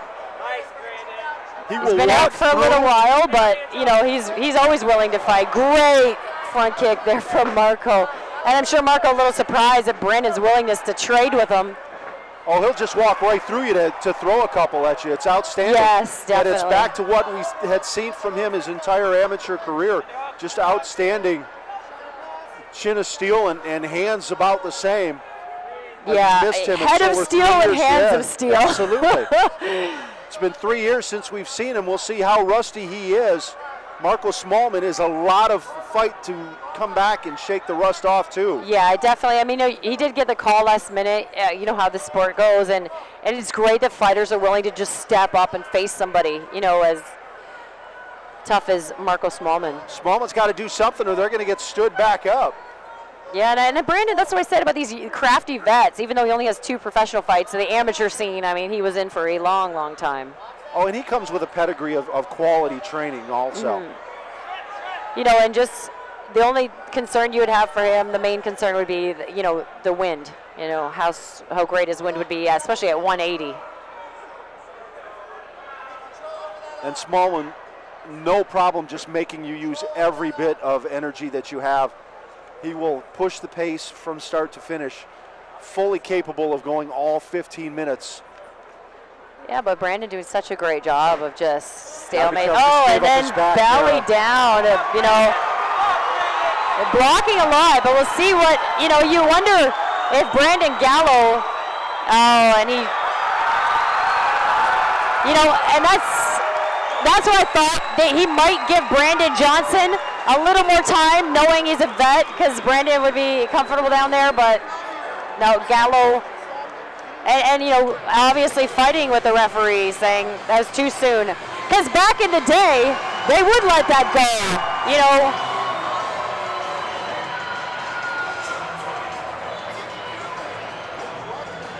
And here's the replay, and you make the call at home. You tell me if you think this was stopped too soon. Some of those slipping through, but covering up and waiting for your opponent to get tired, unfortunately, is not an effective defense or an intelligent defense. And Brandon Gallo doing the right thing, stepping in and stopping this fight.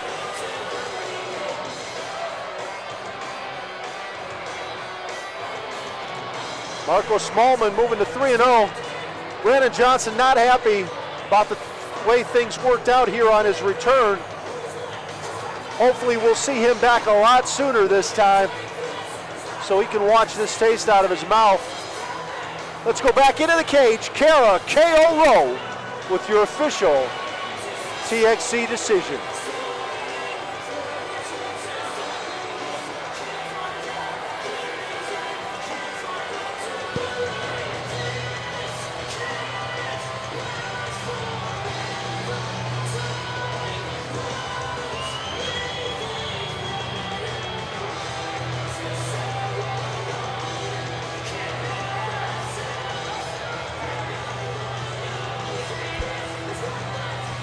All right, fight fans. Your winner with 1 minute 46 seconds in the first round by TKO, Marco the Hybrid Smallman.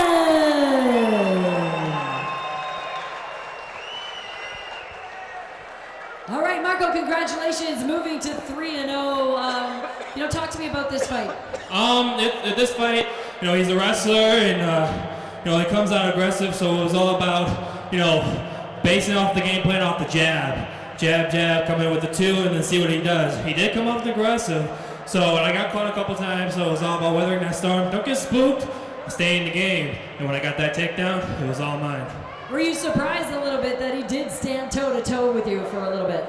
No, that wasn't part of the game plan. That's what he's going to do. He wanted to take me on the first round. So, with that in mind, it was all about me keeping a level head and staying toe-to-toe with him until, hey, I had my opening, which was a takedown. Got my opening, took him out.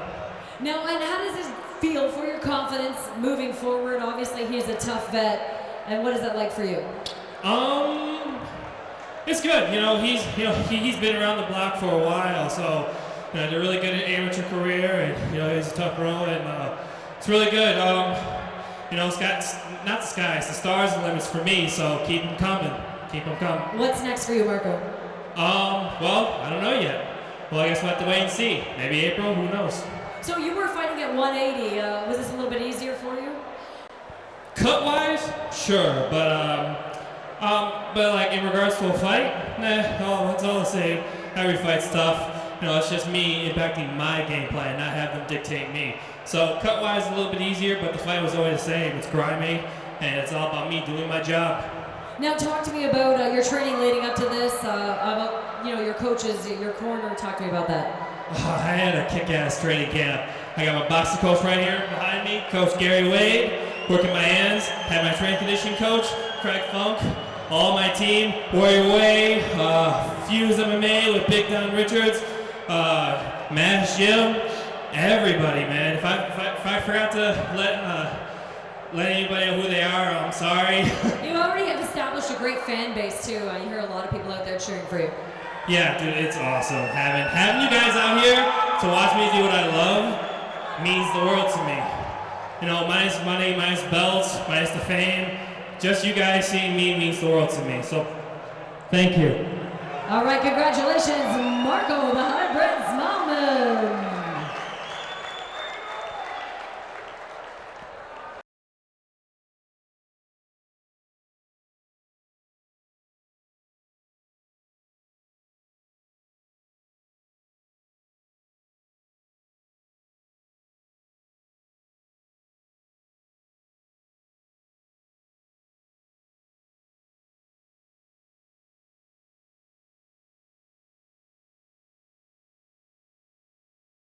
support those who support us. Are you guys ready for the main event of the evening? Make some noise! First up, making his way to the cage, fighting out of the red corner. Put your hands together for Scott, the General Fruitel!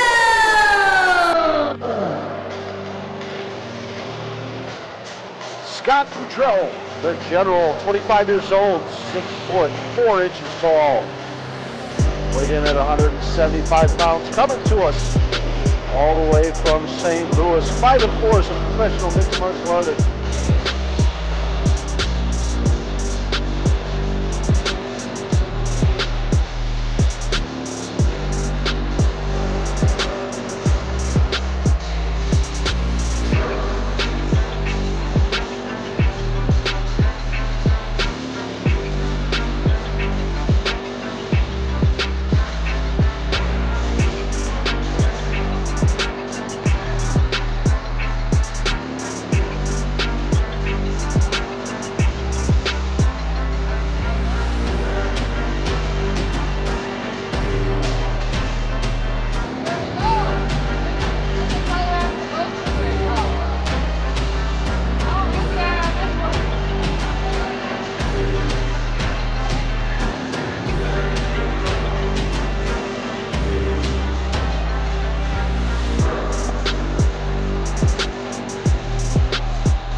And his opponent making his way to the cage, fighting out of the blue corner.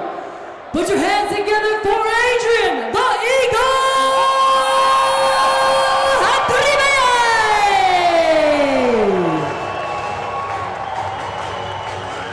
Adrian Hadribe, no stranger to this TXC cage. 6-1 as a professional mixed martial artist. Coming to us from Detroit, Michigan, fighting out of Fuse, Warrior Way. Funk Fitness, coached by Joe Battaglia, Don Richard, and James Lee.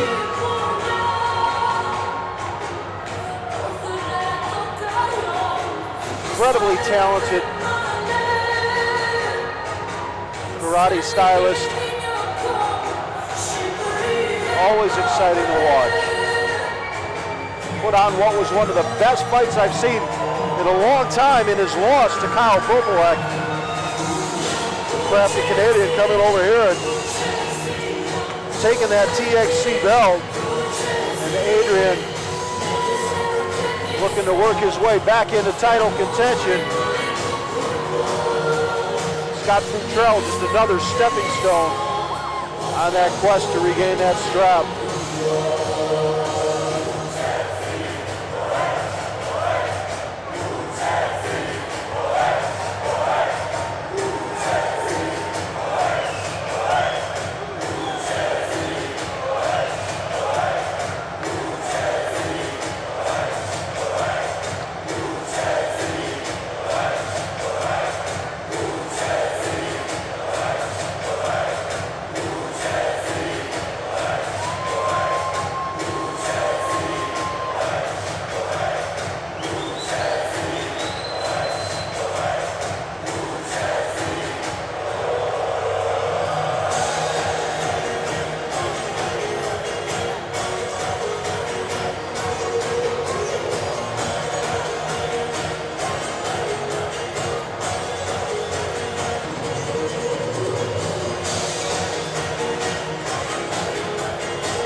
All right, fight fans, into the cage, Karo with your official TXC introduction.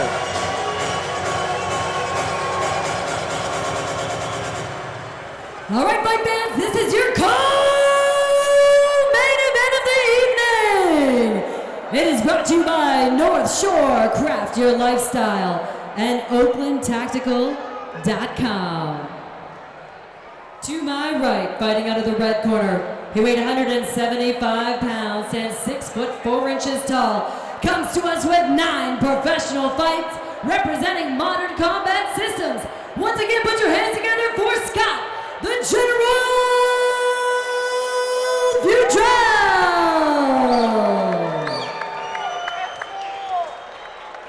To my left, fighting out of the blue corner, he weighed 171 pounds, stands 5 foot 11 inches tall, comes to us with an outstanding record of 6 wins, only 1 loss.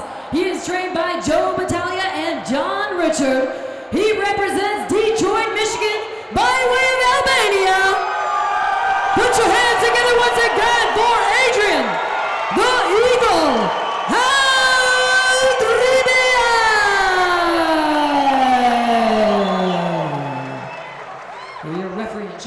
Vicious Van Swearden. All right, fight fans, when we get started, fighting out of the red corner, Scott Futrell. Gray Muay Thai shorts trimmed in red. Adrian Hadribeai fighting out of the blue corner, black shorts. You know, coming out immediately, you're seeing in the black, Adrian Hadribeai. You know, a lot of fan support. His opponent coming out as a southpaw. You know, not using his range too well. He's got to start punching from out there. You know, Adrian, typically you see him lighter on his feet, but he's, you know, thinking a little bit. I think right now they're both just trying to get the feel for the other fighter. Scott Futrell coming to us all the way from St. Louis. You know, and Adrian, you know, a bit trickier when you have such a taller opponent because he wants to throw multiple punches to get in, get those kicks off, and having to reach up so high brings that, you know, the chin up a little bit, and, you know, a little bit tougher to stay low in your stance when you move forward.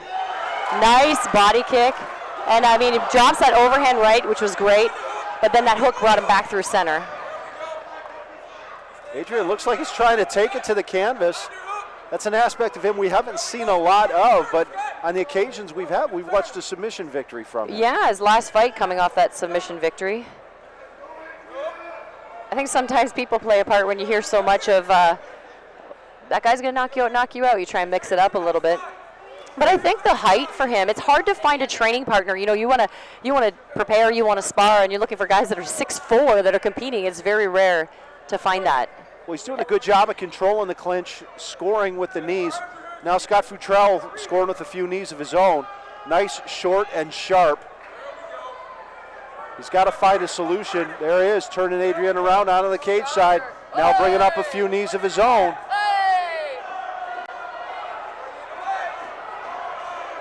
I'm always curious when a guy comes out in Muay Thai shorts, does he deserve to wear them? And so far, Futrell looking like absolutely.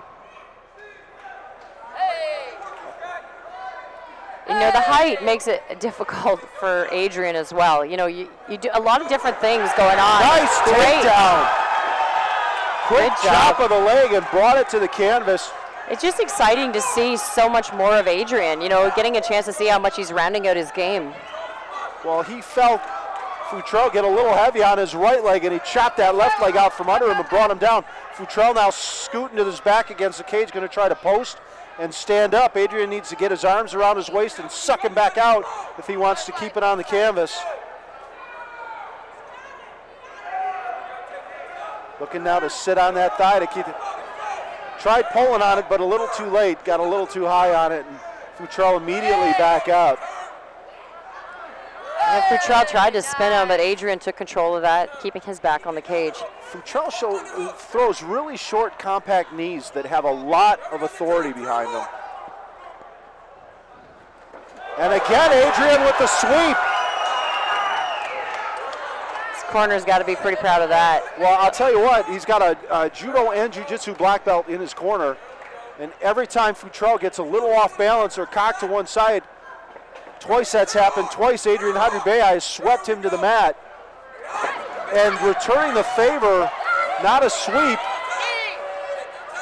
you know, just overpowering with the body lock. Adrian does a really great job at predicting a lot of stuff too, and he was off balance for that elbow. I mean, it was a good choice for Futrell to take that, but a little bit off balance. Well, now we see them both at range. See some goes through that body changes shot here. with the straight right hand, finishes upstairs with that left hook. It's a great idea. And Kara, this is what the crowd wants to see. They want to see Yeah. them standing at range and trading leather. But you can kind of see Adrian trying to figure it out a bit. I mean, again, with the height and the length of that opponent, man, Adrian's such a great athlete. I mean, for him to grab that kick, he get hit by it and grab it at the same time. His reflexes are lightning fast. Chopped the leg out, tried taking it to the canvas, but Futrell immediately back to his feet, springing up like a jack in the box. I think Futrell's probably a little bit surprised at some of the stuff that Adrian's able to pull off. I think the surprise is going both ways. Yeah. Futrell very content to stand in there and trade with Adrian. Well, this might change his mind. He ate a heavy overhand shot. Yeah, Adrian just and had to reach at the very end because of that height difference. This is the kind of guy you got to chop down like a tree. Go to his legs, go to his body first, and then you can come upstairs when he starts dropping his hands. And he's using those low kicks to close the distance and then throwing a heavy hand.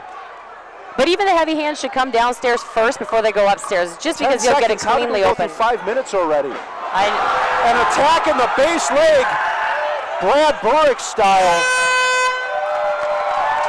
Yeah, that's an exciting first round. I know, you know when it's exciting, when those 5 minutes just fly by.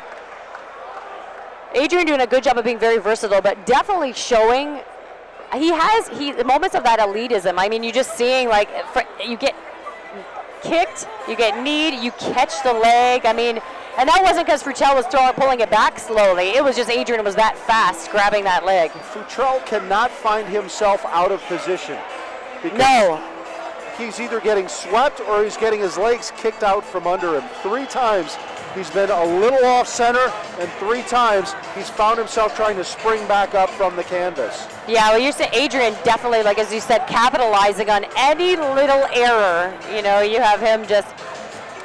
But I mean, Futrell, I mean, this is exciting. We're not coming into this second round going, oh, it's a blowout. We're coming in like, what's going to happen next?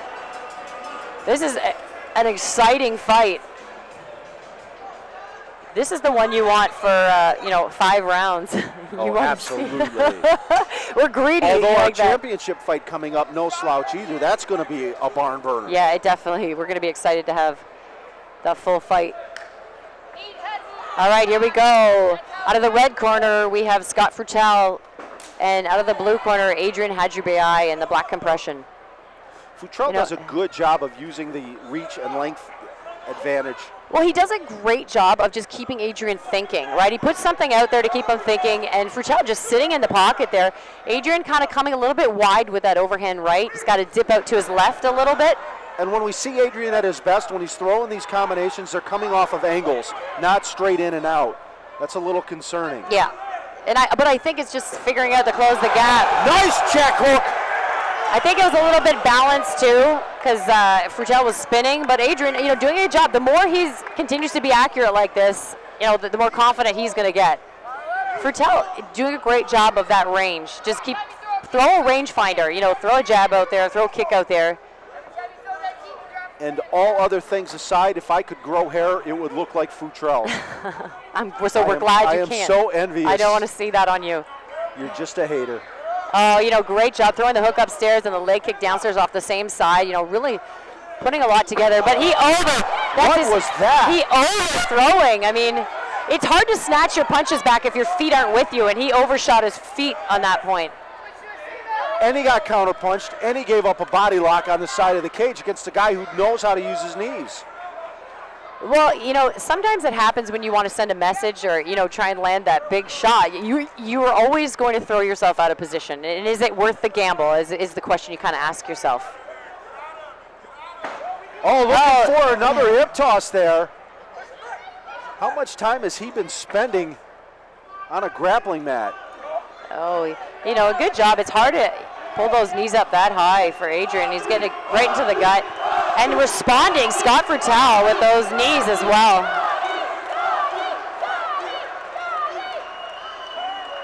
Futrell representing himself in his camp extraordinarily well against an incredibly talented opponent. Yeah, definitely. I'm really happy about this matchup. I was just going to say the fans have to be extremely happy because you're not seeing Adrian come in here fight nobody who can't fight. This guy is bringing it.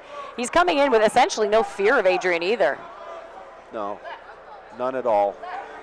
He actually came to win, not to just fight, he came to win this fight. Yeah, he came to win, and so far, even though Adrian has done well, I mean, he hasn't done anything. Scott hasn't shown any signs of retreat. Well, I gave Adrian the first round in my unofficial card, and so far, Futrell is winning this second round. Yep. We could go to the third round with that being the only round that matters.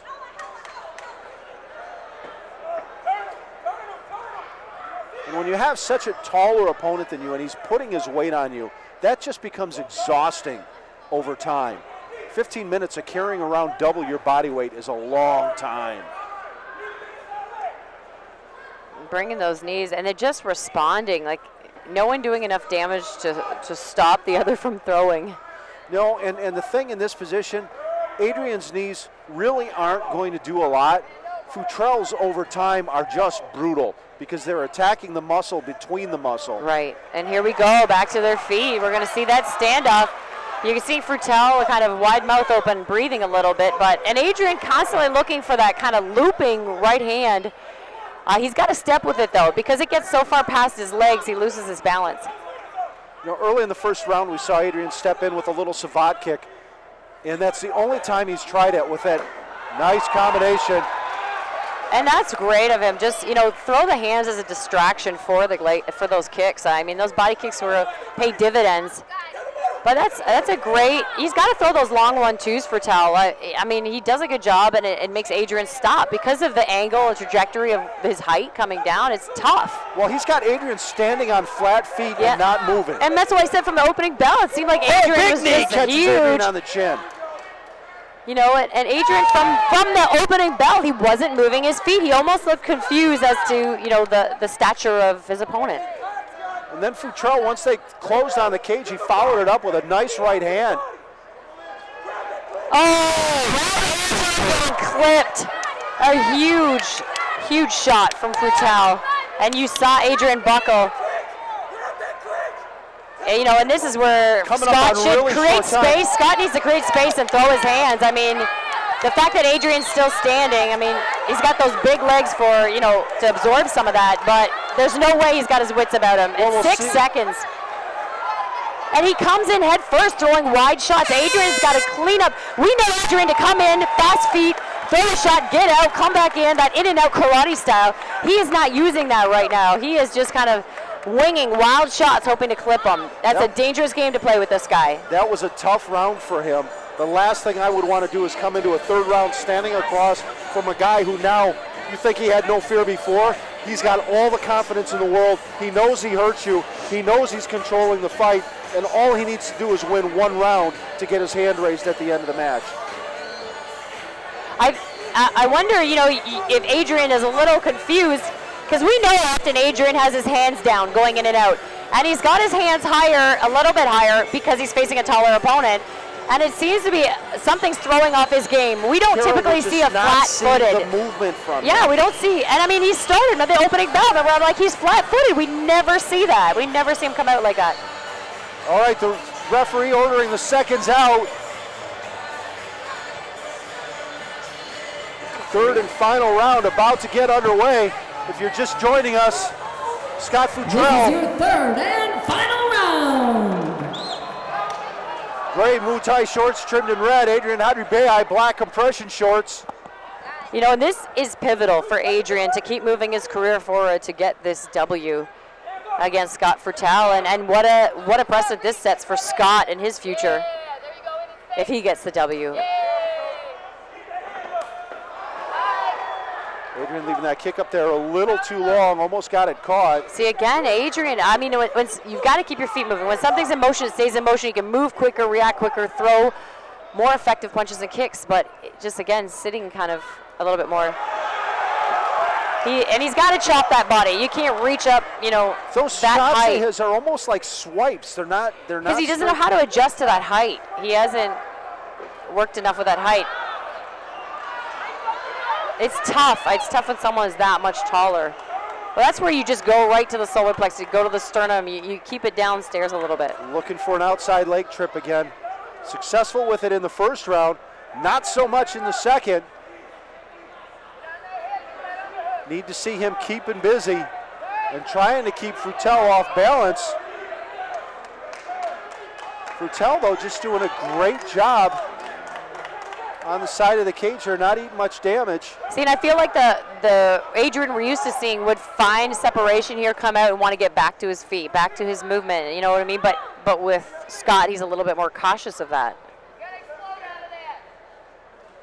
And like you said, he was cautious from the opening bell. Turned around on the side of the cage now.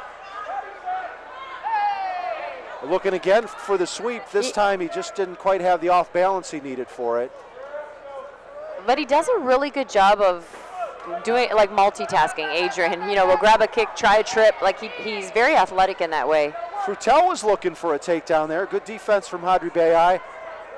And again, Frutel is the one that should look to, you know, post out of there, create space, and get it back to a stand-up game. Big heavy knees from Frutel as they made this exchange here. Hadri Beyai back with Frutel on the side of the cage, looking to hold him there, but at this point, I got to believe 3 rounds of carrying the taller opponent is starting to wear Adrian down a little bit, Kara. But if I'm Adrian and his corner, I'm saying, I don't know the way they have this scored, because you never know. This is the time I want to get out there and do what I do best, and get in and out, get back to that, score a shot, let him score, and come back in. We are halfway through this third and final round. Adrian Hadri Beyai, black compression shorts. Scott Frutel, gray Muay Thai shorts. Adrian needs to separate and just start running what he's comfortable with. I don't like the way this round's playing. Nice takedown. He's got to score from there. And his corner was trying to yell elbow right away. Well, he let himself get sucked down into a stalemate there. You know, he's got those long arms wrapped around him. And he's doing a good job of trying to hook from the bottom and stretch Adrian out to prevent him from posturing up. Adrian's got to find some scoring opportunities here. Last time Frutel did this, Adrian was able to step over that butterfly. Looking now to get his hand across the mouth. I thought he was going to try to find some separation. And this is where he needs to score. I mean, a takedown's big, but he's got to make it even bigger with some damage here. Well, it's almost like he was worried about getting swept, and that allowed Frutel to get to his butt and stand back up. See, right there, he needs to just pull out and let his shots go, because the problem with Frutel is that he would back up. He would create space when Adrian was punching, but if he's up against the cage, he has no place to go. This guy's kind of caught in a stalemate right now. Less than a minute left in this third and final round.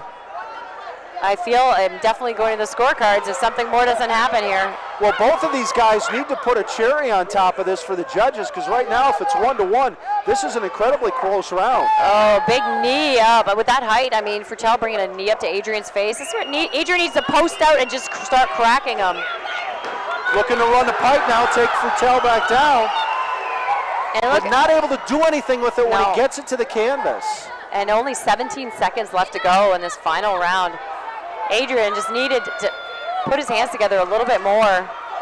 But a good fight overall. And here at the bell, Frutel outworks Adrian all 3 rounds. At the bell, he scores for the judges. And that's it. We're done with the cards. And thank God I am not judging tonight. Judgmental maybe. Judging, that's left to somebody else this evening.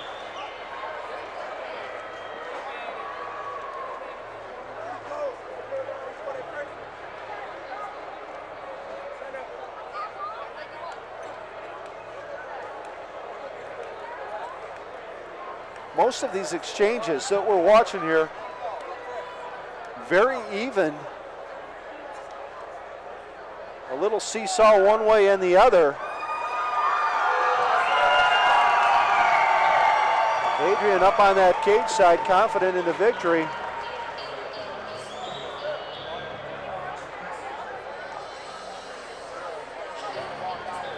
As a homer, I'm hoping he wins.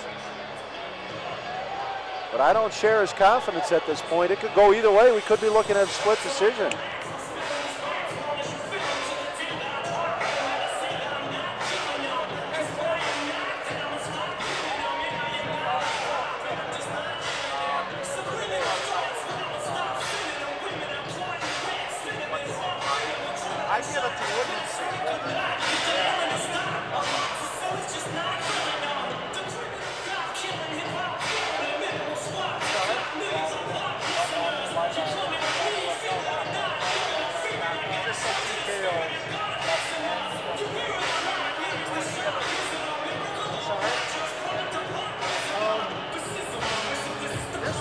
style was probably the best. Tucker.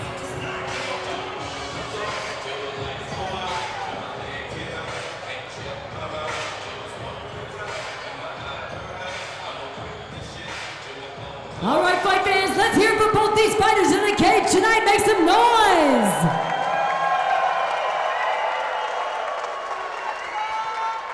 After 3 rounds of fighting, we go to the scorecards. All 3 judges score the bout 29-28 in favor of your winner by unanimous decision. Put your hands together for Adrian, the Eagle Hadribia!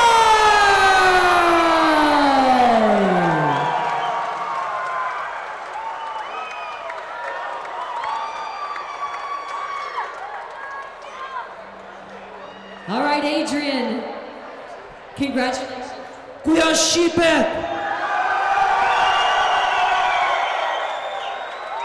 Congratulations, obviously a tough fight, facing somebody 6'4".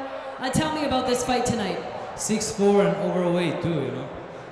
Usually I fight 155 and I did a jump to 170 those few fights because last minute opponent change and stuff.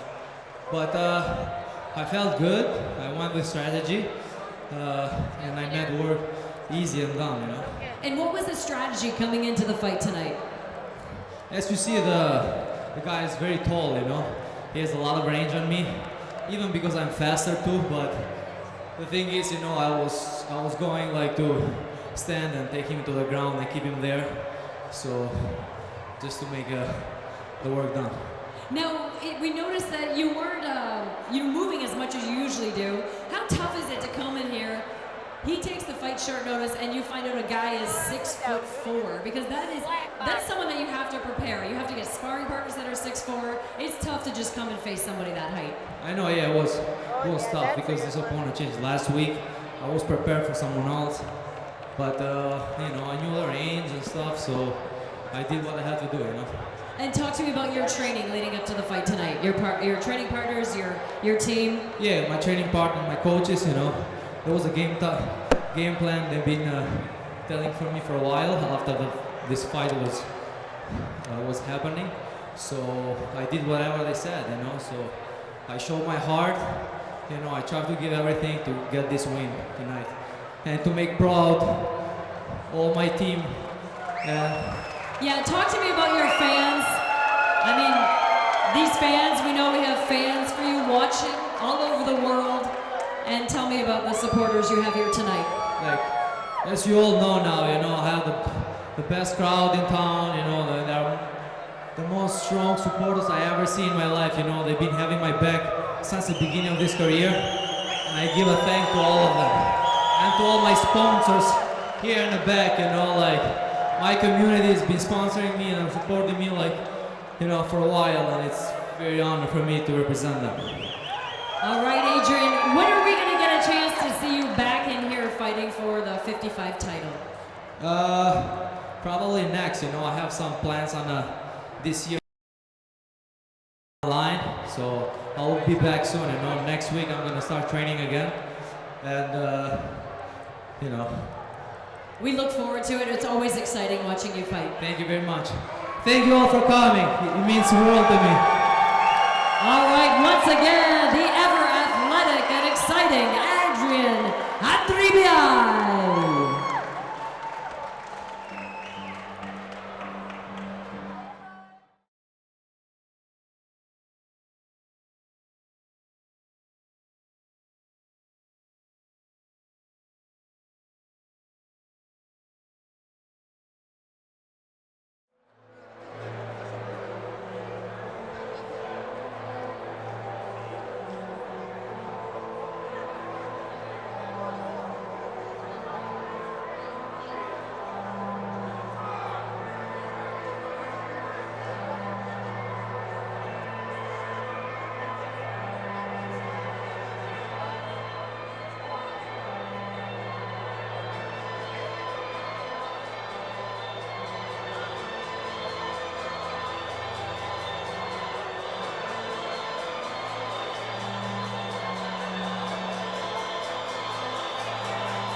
First up, the challenger making his way to the cage, fighting out of the red corner. Put your hands together for Taylor!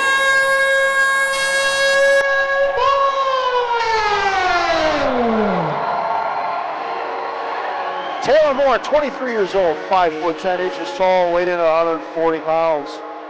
Fighting out of Howell, Michigan, and training at Scorpion Fighting Systems.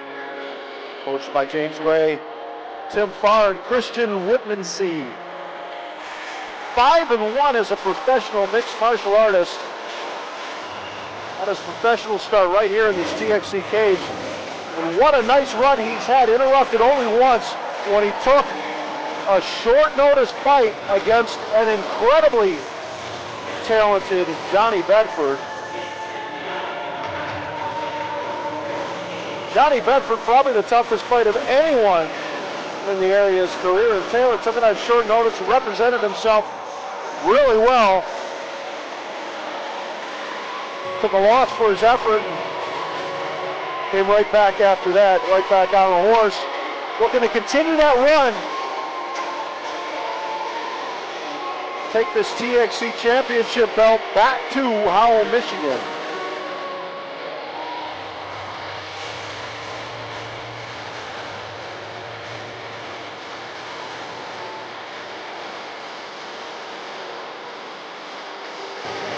Taylor, a solid wrestler and striker as an amateur, added a whole new dimension of depth to his game after he headed over to SFS.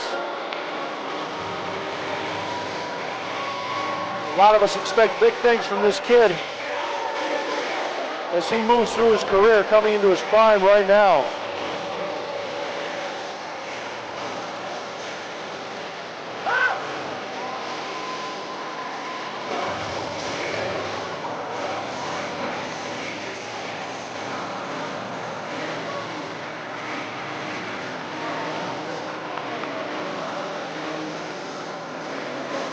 And fight fans, making his way to the cage, fighting out of the blue corner, your current TXC champion. Put your hands together for Mike, the Hurricane Hernandez.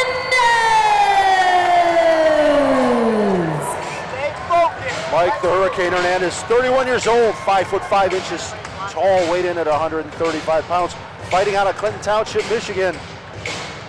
Representing Michigan top team, coached by Darren Cruikshank, Jason Fisher, and Kara Rowe. 10-4 as a pro. On a little bit of a slide. Also losing to Johnny Bedford. And then having another loss right after that.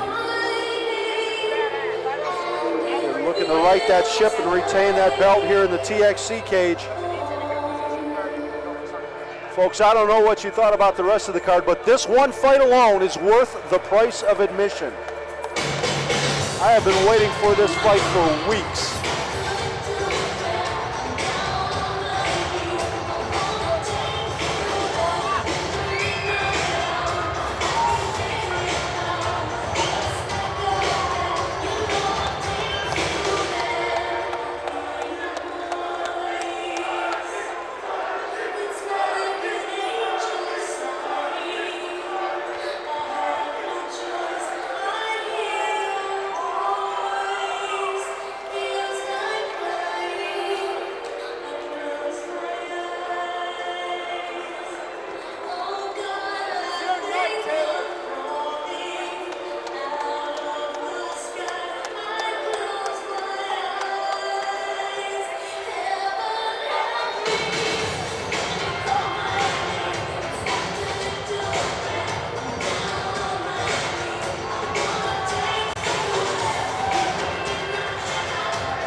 All right, fight fans, let's go into the cage. Kara with your official TXC introductions.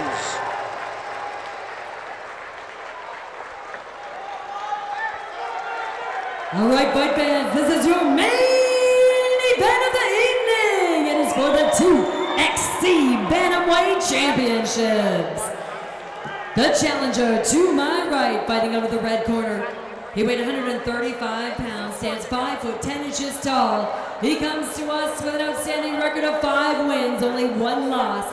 He is trained by James Gray, Tim Farr, Christian Woodmansey, and Dante Brown. He is fighting out of Scorpion Fighting System. Put your hands together once again for Taylor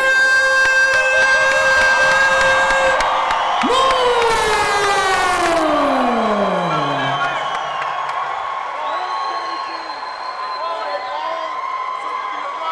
And to my left, the current TXC champion, fighting out of the blue corner. He weighed 135 pounds, stands 5 foot 5 inches tall. An exciting fighter with 10 wins, only 4 losses, trained by Darren Cruikshank, Kara Rowe, and Jason Fisher, representing Mission Top Team and Clinton Township. Once again, put your hands together for Mike, the Hurricane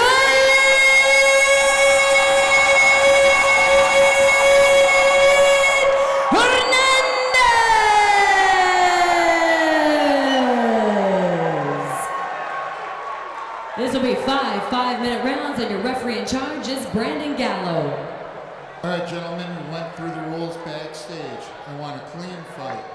Protect yourselves at all times. Obey my commands at all times. Touch them up now and come out fighting. All right, fight fans, when we get started, fighting out of the red corner, Taylor Moore, black Venom shorts. Mike Hernandez fighting out of the blue corner in the Star Spangled Muay Thai shorts. And this is one matchup that promises no shortage of action. A little bit of bad blood between these two camps, and it's going to be settled right here in this cage. Yeah, and I mean, the toughest thing for Mike is, you're coming off a couple of losses, but instead of taking, an easy fight, and which a lot of fighters want to get their confidence back, he's coming in, with a well-scored fighter. If he's going to take an easy fight, he can't do it in a TXC cage. He's a champion. No, exactly. I mean, most fighters, that's what you're going to see, right? You're going to see that. Let me ease my way back in, but he's like, well, let's just go for it. Mike, extremely athletic. Taylor kind of more methodical, taking his time, is patient, trying to feel things out. And we're going to see, who comes out on top. Well, Taylor, these are definitely two different styles. Mike is just go, go, go, go, go, and Taylor, very thoughtful, likes to use his range to get in.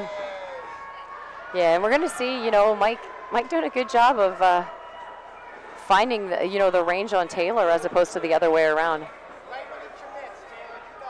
We're going to see, Taylor, does a good job of just putting something out there to distract Mike. Absolutely, threw a nice little combination there. 1-2, and then brought the kick up top. Mike just needs to come forward and put him together. Stop waiting. You don't want to be the one waiting. You're the aggressor. Well, Taylor throws and he moves. He's not going to be in the same position he threw from for any follow-up shots. Mike's going to have to figure that out. Yeah. And both these fighters clearly having, a lot of respect for each other, trying to figure it out. And Mike just kind of thinking too much in there. He's got to just go for it. How much do you think that the weight that they're carrying on their shoulders from each of their camps weighs on them? Oh, I think this is huge pressure. Yeah. I mean, this is monstrous pressure when you're representing a whole group of guys. There's so much beef between the two clubs. I thought Mike was going to cut that angle there. Instead, he lets Moore slide out on the side. I think he's just taking his time to kind of get confident and this is where Mike's just got to come forward. He's being a little bit too cautious, and that's what he felt went wrong in his last couple of fights. He felt that he was a little bit too cautious. It wasn't like the killer come forward guy. Well, the level of caution he has right now has put him on the edge of Taylor Moore's range, and Moore's taken full advantage of it. Yeah, and that's the biggest problem. He's waiting. And this would be a huge confidence boost, obviously, for Taylor winning this fight. And Mike needs it for, his confidence moving forward as well.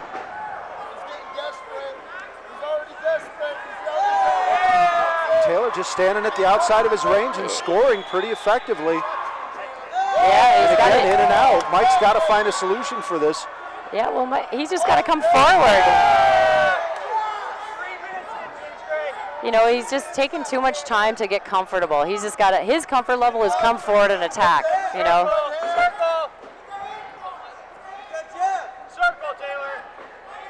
Taylor being told to circle by his corner and immediately does so. You know, and he's doing a good job, Taylor, of like, you know, picking his shots. You know, he's not really wasting too much. Because Mike isn't a guy because you never know when he's going to like turn the on switch on and come forward. Usually it happens right after he gets cracked. Yeah, but you know, with him being a little bit cautious this time.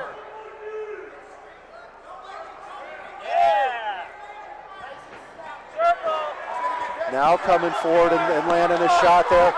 Now he's got more on the side of the cage where he wanted him. You know, he did a good job spinning off.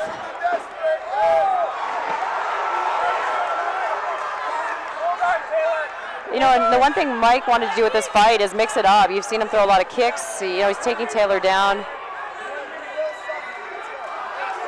You know, we know that Taylor comes out of a camp of the ground game, so Mike is sitting there taunting the corner. You know, and there's really no time for that. He's got to just worry about the fight in front of him. But that was a good little boost of confidence for Hernandez there. You know, exciting. As now we see him moving like we're used to seeing him move a little bit. You know, we saw him. Be aggressive, Mike. Come forward. Let's go. Do you, Mike? Do you? Come forward.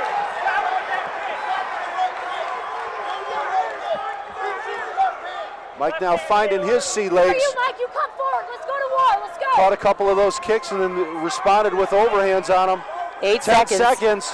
And Mike looking to finish Mike, this round. you know, coming in, getting that confidence, you know, a couple of dumps, putting Taylor down. Not only that, what an exciting. What an exciting first round.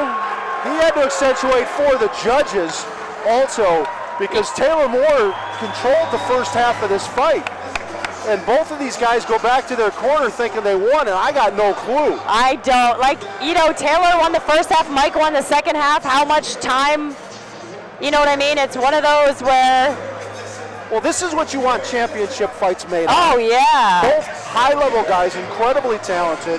Definitely getting a chance to see Mike find his on switch. You're getting a chance to see that, you know, turnaround killer come after him, you know, and... You know, and I actually think that Taylor has improved too. You know, throwing his straight punches. Taylor gets better with every fight. Yeah. Every fight. And you know, both of these guys fought Johnny Bedford, and Bedford is a soul stealer, and I was worried about both of them for that. I thought it was a little early for Taylor to take that fight. He represented himself really well. Mike, you know, wound up on the wrong end of a highlight reel KO with Bedford, and both of these guys coming forward off of that are better fighters because of it.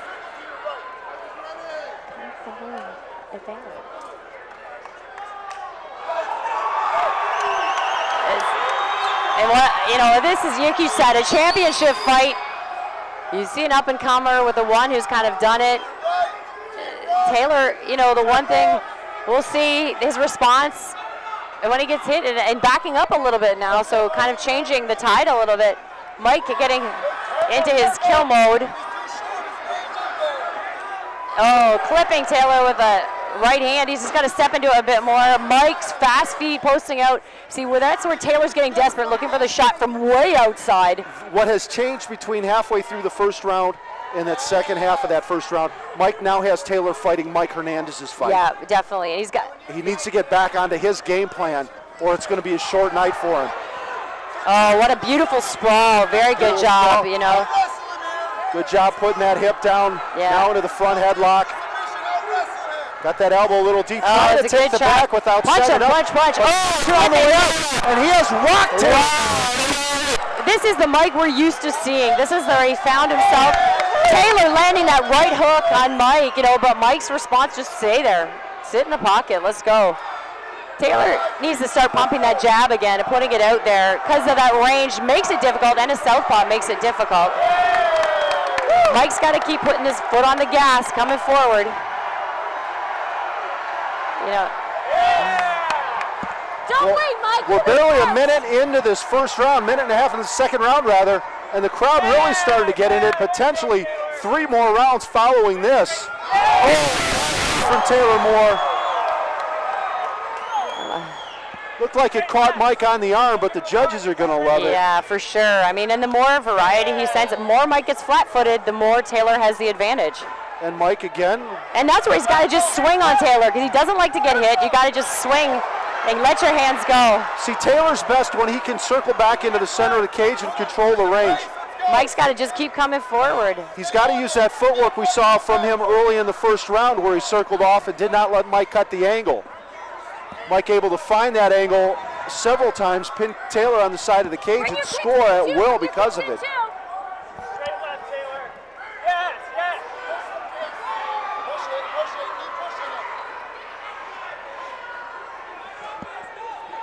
Taylor looking like he might have lost a little bit of spring in his step. But he also is still looking confident, still coming forward. Mike's got to keep pressing. He misses.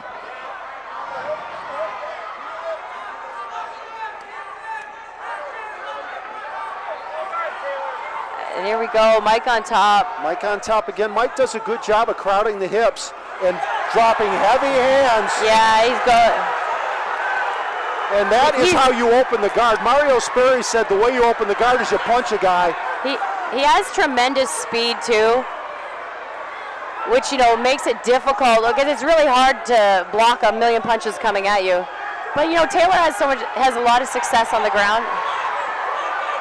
Taylor now is just in damage control mode right now. I'd like to see him try to sit out here and run the corner and finish this sort of modified single leg that he had at least just to stand up. Able to bring it back.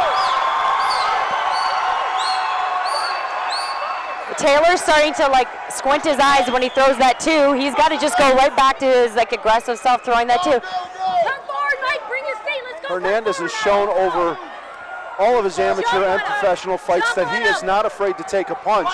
He's also demonstrated that he can be knocked out. My concern is Mike, you know, ducking every time, because, you know, if you keep doing that a lot, that knee is going to come up the center. You've got to mix up your defensive moves so you don't become so predictable. Like right there, like you just don't want that head hanging out.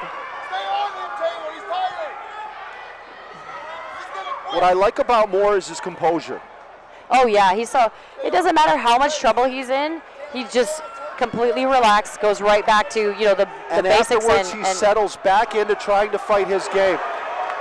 But you can tell the heavy hands of Hernandez have him second guessing himself the way he is retreating off of those instead of circling and countering the way he was early on. But Mike just missing those shots has given Taylor more confidence. He's just started coming forward more, you know, with kind of like a spear too, kind of like an uppercut, left hand. We are short second round, and again Hernandez bringing Taylor to the canvas. Both of these guys spending too much time worried about what's going on outside of this cage. Yeah, but Mike, if he lets his hands go here again, I mean, he's doing a great job of constantly, those takedowns are huge. Especially right at the buzzer. Yeah. You know, judges have a tough time watching a 5-minute round sometimes, and what happens at the end of the round impresses upon them a little more than what happens in the beginning. You know, it's really fun to watch Mike at his best. It's so much fun to watch him just attack,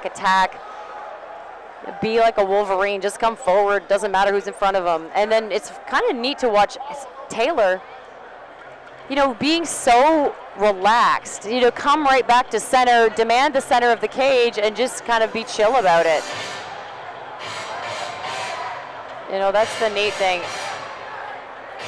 And again, Mike's biggest thing coming into this fight is he wanted to be versatile. Look at all, you know, all the leather dropping there. And Taylor just staying relaxed, corner calming him down. Well, again. So this is 3? This is round 3. If you're just joining us, where the hell have you been? Taylor Moore fighting out of the red corner. Black Venom shorts. Mike Hernandez fighting out of the blue corner, the Star Spangled Muay Thai shorts. 2 rounds on the book, 3 more to go. Both of these guys not wanting to see that final bell of the 5th round, wanting to end it early. And this crowd just getting more and more into it. Yeah, what an this is a championship fight. And now Taylor coming back in with confidence, and that's, you know, a good job of him coming into that next round, establishing his confidence right away. And Mike's just got to go. He's got a strong skill set in the corner that absolutely brings him back Don't get flat-footed. Move. to Let's his go. foundation and his ground between rounds. Come in. Jump on him. Hernandez also getting expert commentary and cornering out of the corner. Zip it. Well, it's a great fight. I mean, no matter what, this is a fantastic championship That's what fight. championship fights are supposed to be. And irrespective of how this winds up finishing, you can tell Taylor Moore is going to be around for a long time at a high level. Well, yeah, because he doesn't get, you know, some fighters would just get so stymied if they do get hit, and he doesn't. He's just relaxed in there. Well, he is pulling his head on his punches now, though. That's kind of concerning me a little. It's like he's just anticipating the counter punch. Move forward, Hernandez. Let's go. Good shot. That was great. Right down the pipe. You know, and you want to see Mike back on his, you know, you see that where you saw him almost, he gets into this, like he's floating. His feet are so good and move forward. Follow up those 2 punches. You got to keep coming. Moore is best when he's circling off of those punches instead of straight back. And this is where Mike has to take the opportunity to just let his hands go, keep winning rounds with this. Well, he's scored very effectively from here the previous times it's been here. Moore doing a little better job now of just cutting the angle on him, preventing Mike from crowding him. Moore sliding that leg in and using it to separate. Decent up kick allows him to get back to his feet. You know, usually you see Mike crowding nice and tight and being heavy, and he didn't do it there. Taylor did a good job of, nice flying knee and followed her up with a nice hook. Yeah, I mean, Taylor, again, getting more confident as he goes, and that's Mike giving the confidence to him. That's where he's got to get back on his game again. Well, both of these guys trying to solve the puzzle that is the other fighter and their stylistic differences.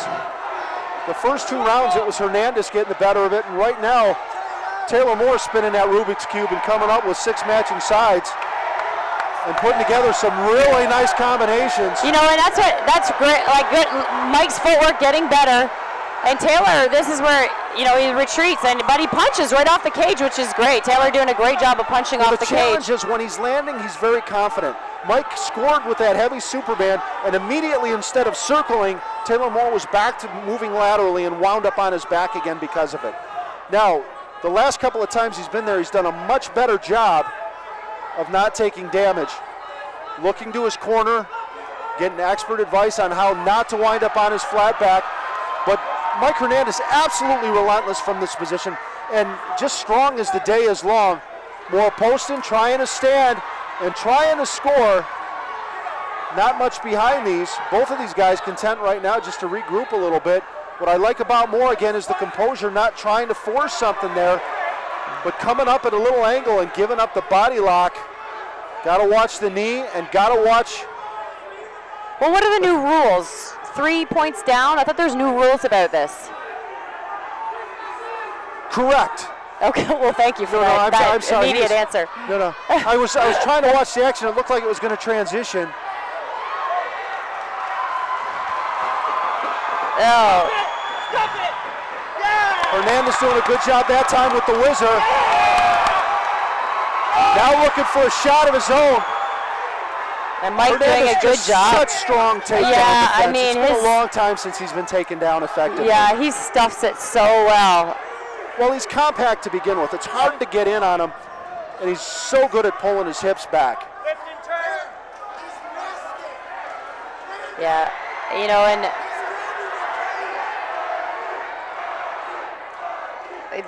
coming in on the final 30 seconds of this fight. Again, hard to score. Every round, more difficult to score. These guys just staying busy and constantly pressing each other. When Moore is standing in the center of the cage and pivoting, he's just doing Mike's just got to keep moving. Well, 10 seconds. When Mike can drive him back, again with the knee. Oh, another big takedown, though. That's where, you know, gosh, see, you go, what a back and forth. You get the knee, but you get the takedown, but you get the, you know, damage. From the flying knee. Yeah. And then 2 nice shots, more off of his back.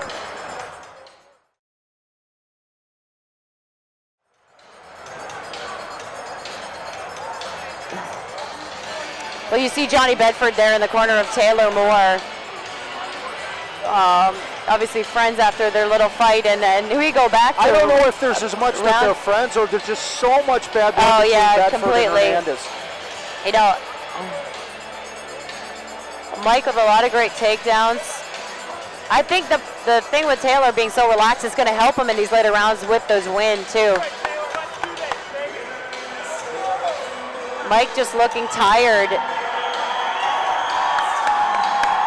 You know, I think.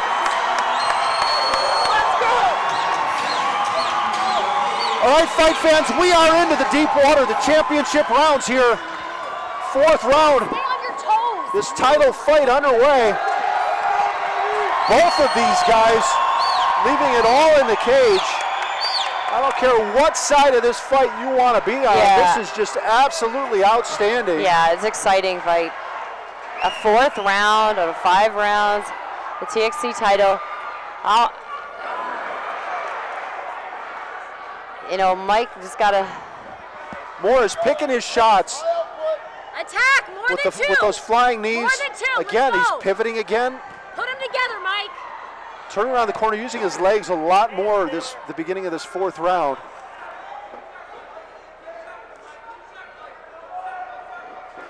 Yeah, and you know, this is great to see the crowd here, so jam-packed, just stayed here for this main event. It's exciting. The crowd loved that kick at landing on the back of the shoulder, not much from scoring, but certainly sounded good.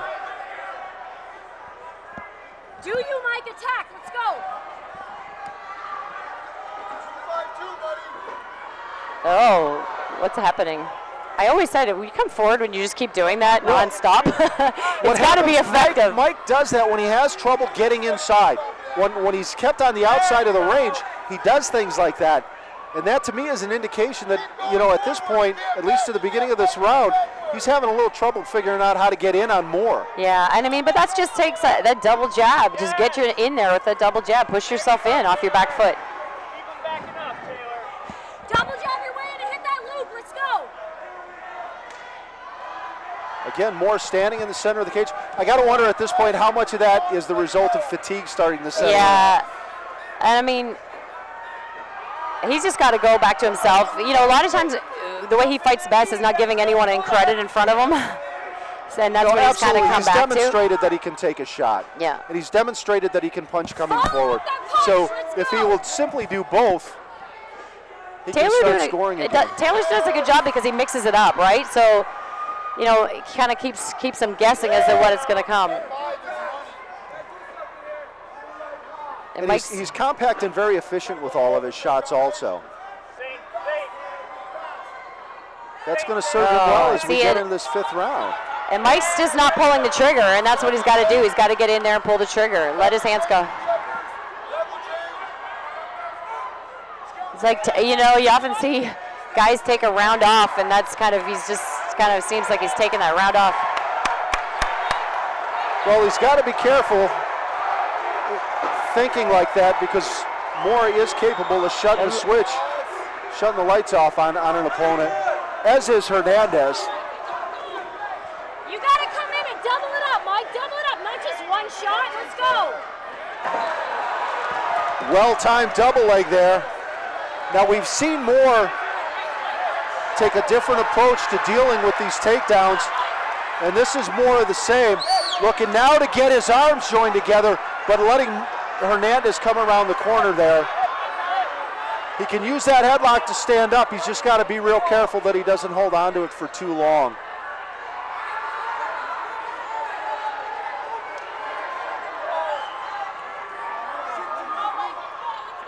At this point, Mike either needs to try to turn the corner or start fighting that choke. There we go. You know, he's just, Taylor getting more confident as the fight goes on, and who fights best? The person with the most confidence. The only criticism I would have of Moore at this point is that his confidence is real dependent on his performance. Right. And if he gets clipped, the meter drains. It's almost like one of those old video games where the energy, the life goes down and it's got to build itself back up. He gets past that hurdle and the sky's the limit. See, the worst part about this is, you know, Mike's losing I would say the battles right now, giving it away. You know, Taylor's not doing anything exceptional necessarily. Mike's just not fighting. You know, and it could be this round. You know, just this round, he just is waiting too much. Whereas he's just got to come forward, move his feet, and close the gap on him. Well, how much of it is him waiting, and how much of it is Taylor Moore figuring out not to take the beating? You know, he's doing a much better job of staying off the side of the cage. He's working that real small circle on the logo in there. Well, I mean, Mike's not letting his hands go, so it can be easy for anyone if you're not going to give yourself any opportunity with the weapon. There. You gotta see, even he's not following up. He's not following up on those feints, and he had a perfect opportunity. Well, and that's the thing with Mike. Usually he throws bunches of punches, and we're seeing, you know, 1 or 2 at a time. I mean, he's getting those takedowns. You never know what. Oh, that's great right there. That was a great ending, but we need to see more of that throughout the round. You know, Taylor doing a good job of keeping his space. You know, he does a good job of. He's the one picking his punches. He's the one picking his kicks. You know, keeping Mike on the outside.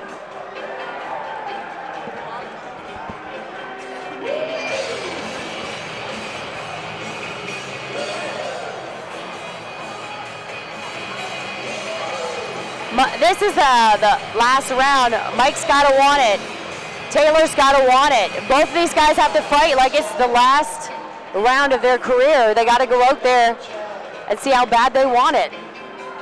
And you know, it's hard to score too because Mike's getting those monster takedowns, and Taylor's, what he's doing is just preventing Mike from punching, which is well, that huge. last exchange that we just saw, Taylor was scoring pretty handily there. Mike cannot get a big takedown only to give up striking points. Because at the end of the day, damage always has a bigger impact on a scorecard than a takedown does. Hard. 5th and final round, folks. Well, let's see. If for some odd reason you are just joining us, just turn your computer or your TV off and go shoot yourself in your backyard. 5th and final round of this title fight, and it is everything it was built up to be. And no matter what's going on between these two camps, these guys have a lot of respect for each other right now. Both of them need to go back to the fight they came in to fight. Yeah, definitely. Because that's what's going to win it for either. I really think, Taylor does a good job of just picking his shots and staying on the outside, preventing Mike from punching, and Mike does a better job of putting it all together. If Mike goes back to Hernandez pace, he's keeping that belt. He's taking it back to the Clinton Township. But he's got to push for the next 4.5 minutes. Come in on him. He's got to live up to his nickname this round. You better make him pay after he misses. Let's go. Moore also jump on him. Not content to just sit back and try to counterpunch, bringing strings of combinations and circling off. He got clipped, and there goes the confidence right in the cage and that's just the problem. Mike's got to go. He's got to go. He's waiting, and he's given up such a great opportunity. Well, he's scoring. He is hurt. He's just not pressing it. Moore's been wasted opportunity. He's been an effective counterpuncher, and he's landed with those counter knees, and those have, left an impression on Hernandez. You got to say, Taylor, poker face, man. It doesn't matter if he's hurt. Look at him coming forward, being aggressive still. And Mike, do not see he's hurt. Would you come forward? And who cares if he's touching his nose? Folks, we've got about 3.5 minutes left. Mike's just got to push the pace, and Taylor's got to kind of stay out there and not get hit again. Nice combination from Moore. Mike's got to move forward. And another takedown from Hernandez. This time doing a good job of circling off. But Moore here with some elbows from the bottom. Now looking for the Kimura. Nothing there. That was more of a nuisance, but it would have kept Mike from punching. And Mike needs to be able to find the way to get some elbows in now. Nice short elbows. And get ready for the knee as he stands up. Push the pace. Taylor Moore looking to find some way to stand up. Hernandez, 2.5 minutes left. content to just sit here and make Moore carry his weight. Somehow turning him to his side. It looked almost like Moore gave up that position, thinking that he could follow it through. But Hernandez did a good job of transitioning with him. But what's going on right now is neither of these guys is punching the other one. Yeah, and the clock continues to erode. Mike with the chin rip now. Used that to stand back up and took a body shot instead of a headshot. I think the headshot would have paid a little more dividends. Under 2 minutes left in this 5th and final round, and a big flying knee from Taylor Moore. Right now, Moore wants to end this fight before it goes to the cards. You know, Taylor definitely figuring out that that knee works every single time. Mike's got to keep circling. Circle to the left and attack, circle to the left and attack. Taylor doing a good job picking his shots, and that's all he needs to do. Such a good check hook. I can't believe he's not taking the opportunity as he steps off to throw that left. I think it's the ranginess of it, like the the distance. Mike, you gotta want it. Go after him. Let's go. Coming up on 1 minute, 5th and final round in this TXC championship fight. Dip your head to the Oh my outside. God, what a barn burner this has been. Back with the hook. Head kick, Taylor. Rear head kick. Everything you've got, buddy. Well, we were looking for a fight of the night contender, and we waited for the last fight to give you one, but this is outstanding. Moore defending that half-hearted takedown attempt. 45 seconds left, another big flying knee and a nice follow-up combination. Yeah, well, this is where Mike's got to come, and there he goes with the takedown. Nice takedown, he's got to follow it up. It's got to work. I wouldn't be surprised to see Mike just content to sit there and finish this round up. Yeah, I know, but it's got to do some damage. Taylor's the one actually scoring. Mike's got to pop up and get to work. Well, this fight is so close. I wonder if he's given this round to Taylor and is just trying to ride this clock out, thinking that he's got this 3 rounds to 2 at this point. And here, this is where he's got to come on and just get going. Well, he's got 6 seconds. Both of these guys just outstanding, bringing these guys a great fight. I mean, big shots, probably not enough. What a war between these two guys. This fight comes down to that 3rd round and how it got scored. You got to give the first 2 to Hernandez, the 4th and the 5th. Most likely Taylor Moore's. How did that 3rd round score? If you want to be the champ, you got to beat the champ, but my God, am I glad I'm not judging this fight. It is so much fun to be a fan right now and to be sitting cage side. How did I get so lucky?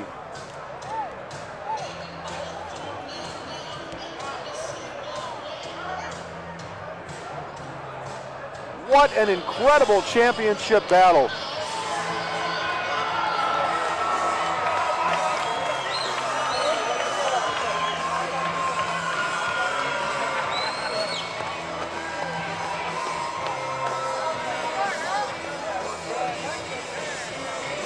Well, however this ends up, somebody's not going to be happy. But that's what happens when you leave it in the hands of the 3 individuals outside the cage. And this fight close enough.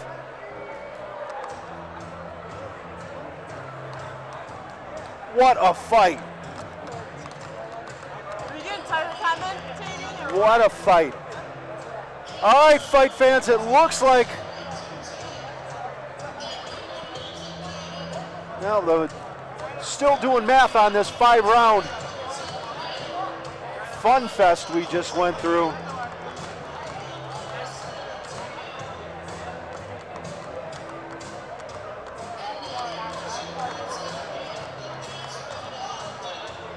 All right, let's go into the cage. Kara, KO Rowe with your official TXC decision.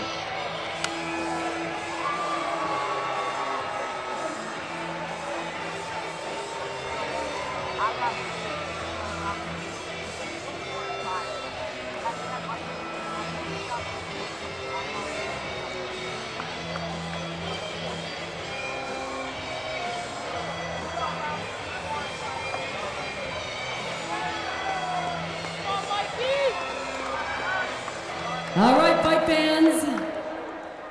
Put your hands together for these guys fighting for this TXC Bantamweight Championship.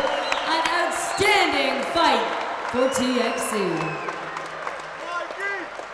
After 5 rounds of fighting, we go to the scorecards.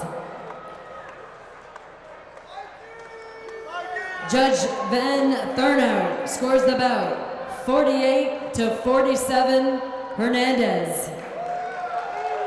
Judge Morale scores the bout 48-47 Moore.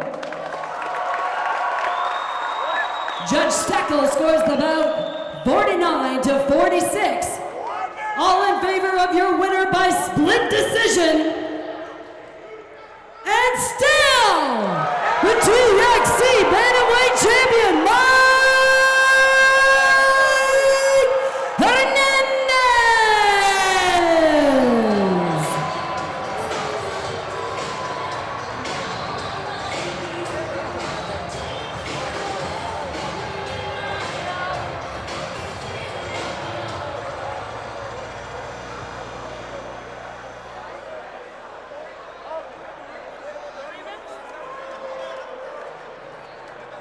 While we're waiting for Kara to get some words from Mike Hernandez, I got to tell you, fight fans, I cannot wait for the rematch.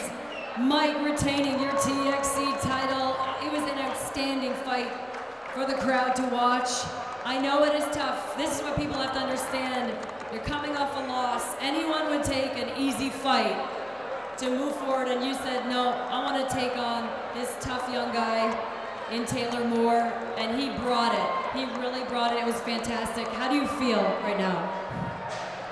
I feel great. And I got one thing to say.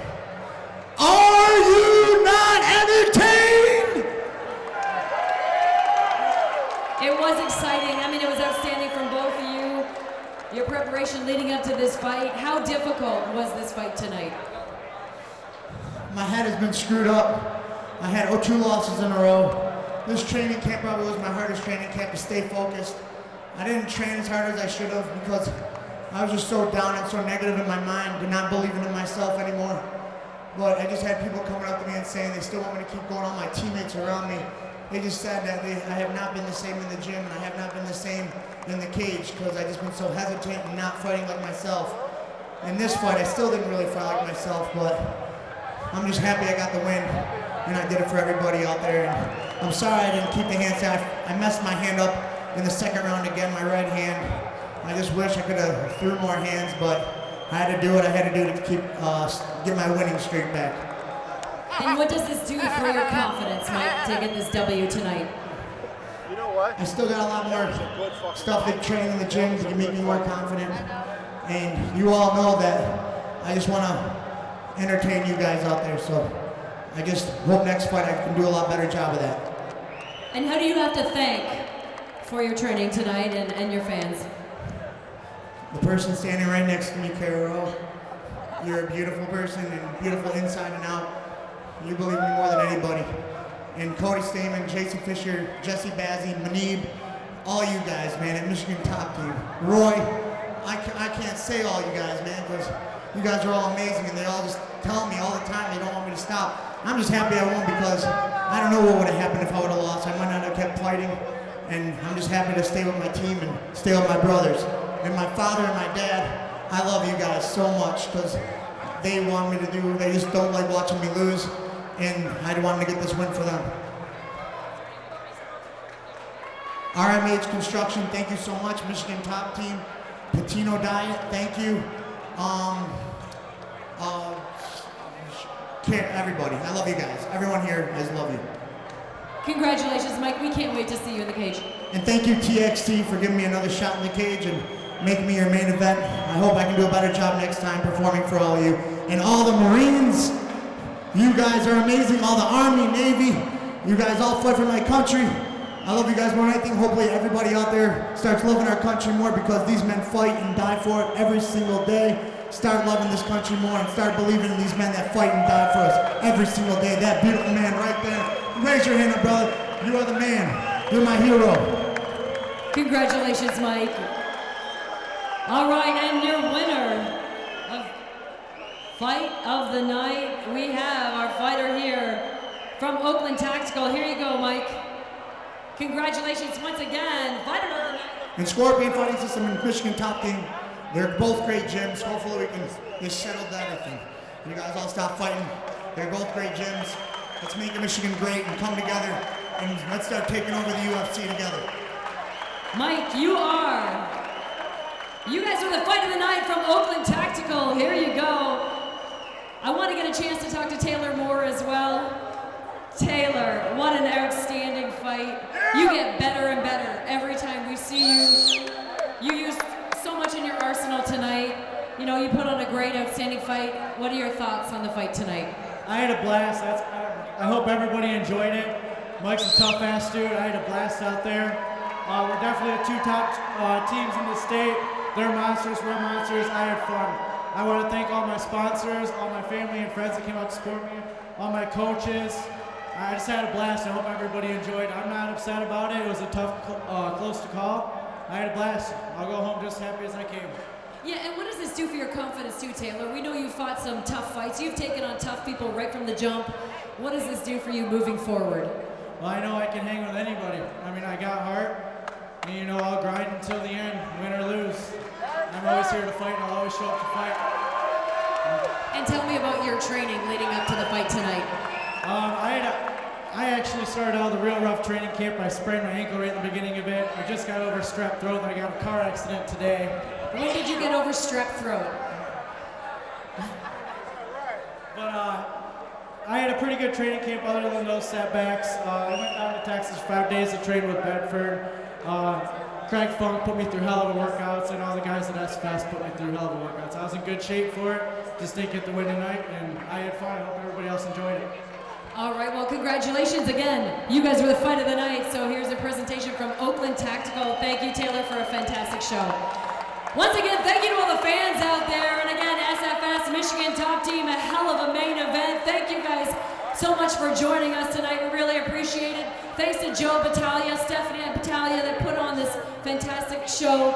We really appreciate it. Drive safe. You can find it at GoLiveSportsCast.com. We'll see you again next time right here at the Suburban Collection Showplace. And matchmaker Glenn Quinn, who runs around nonstop, we appreciate you. And we appreciate everyone who's a part of the TXC staff. Thank you guys. Have a great night.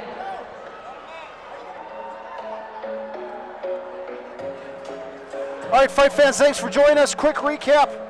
Your submission of the night. Christian Woodmansee, knockout of the night. Not much to talk about there, but Mitchell Tucker getting the nod for knockout of the night. Over Jake Ackerberg. And fight of the night, absolutely no contest. Taylor Moore, Mike Hernandez. So SFS coming into this TXC cage and taking away a sub of the night, a knockout of the night, and a fight of the night. Not a bad night for those guys. What a great night for fight fans. Thanks for joining us, and as always, we will see you next time right here, cage side.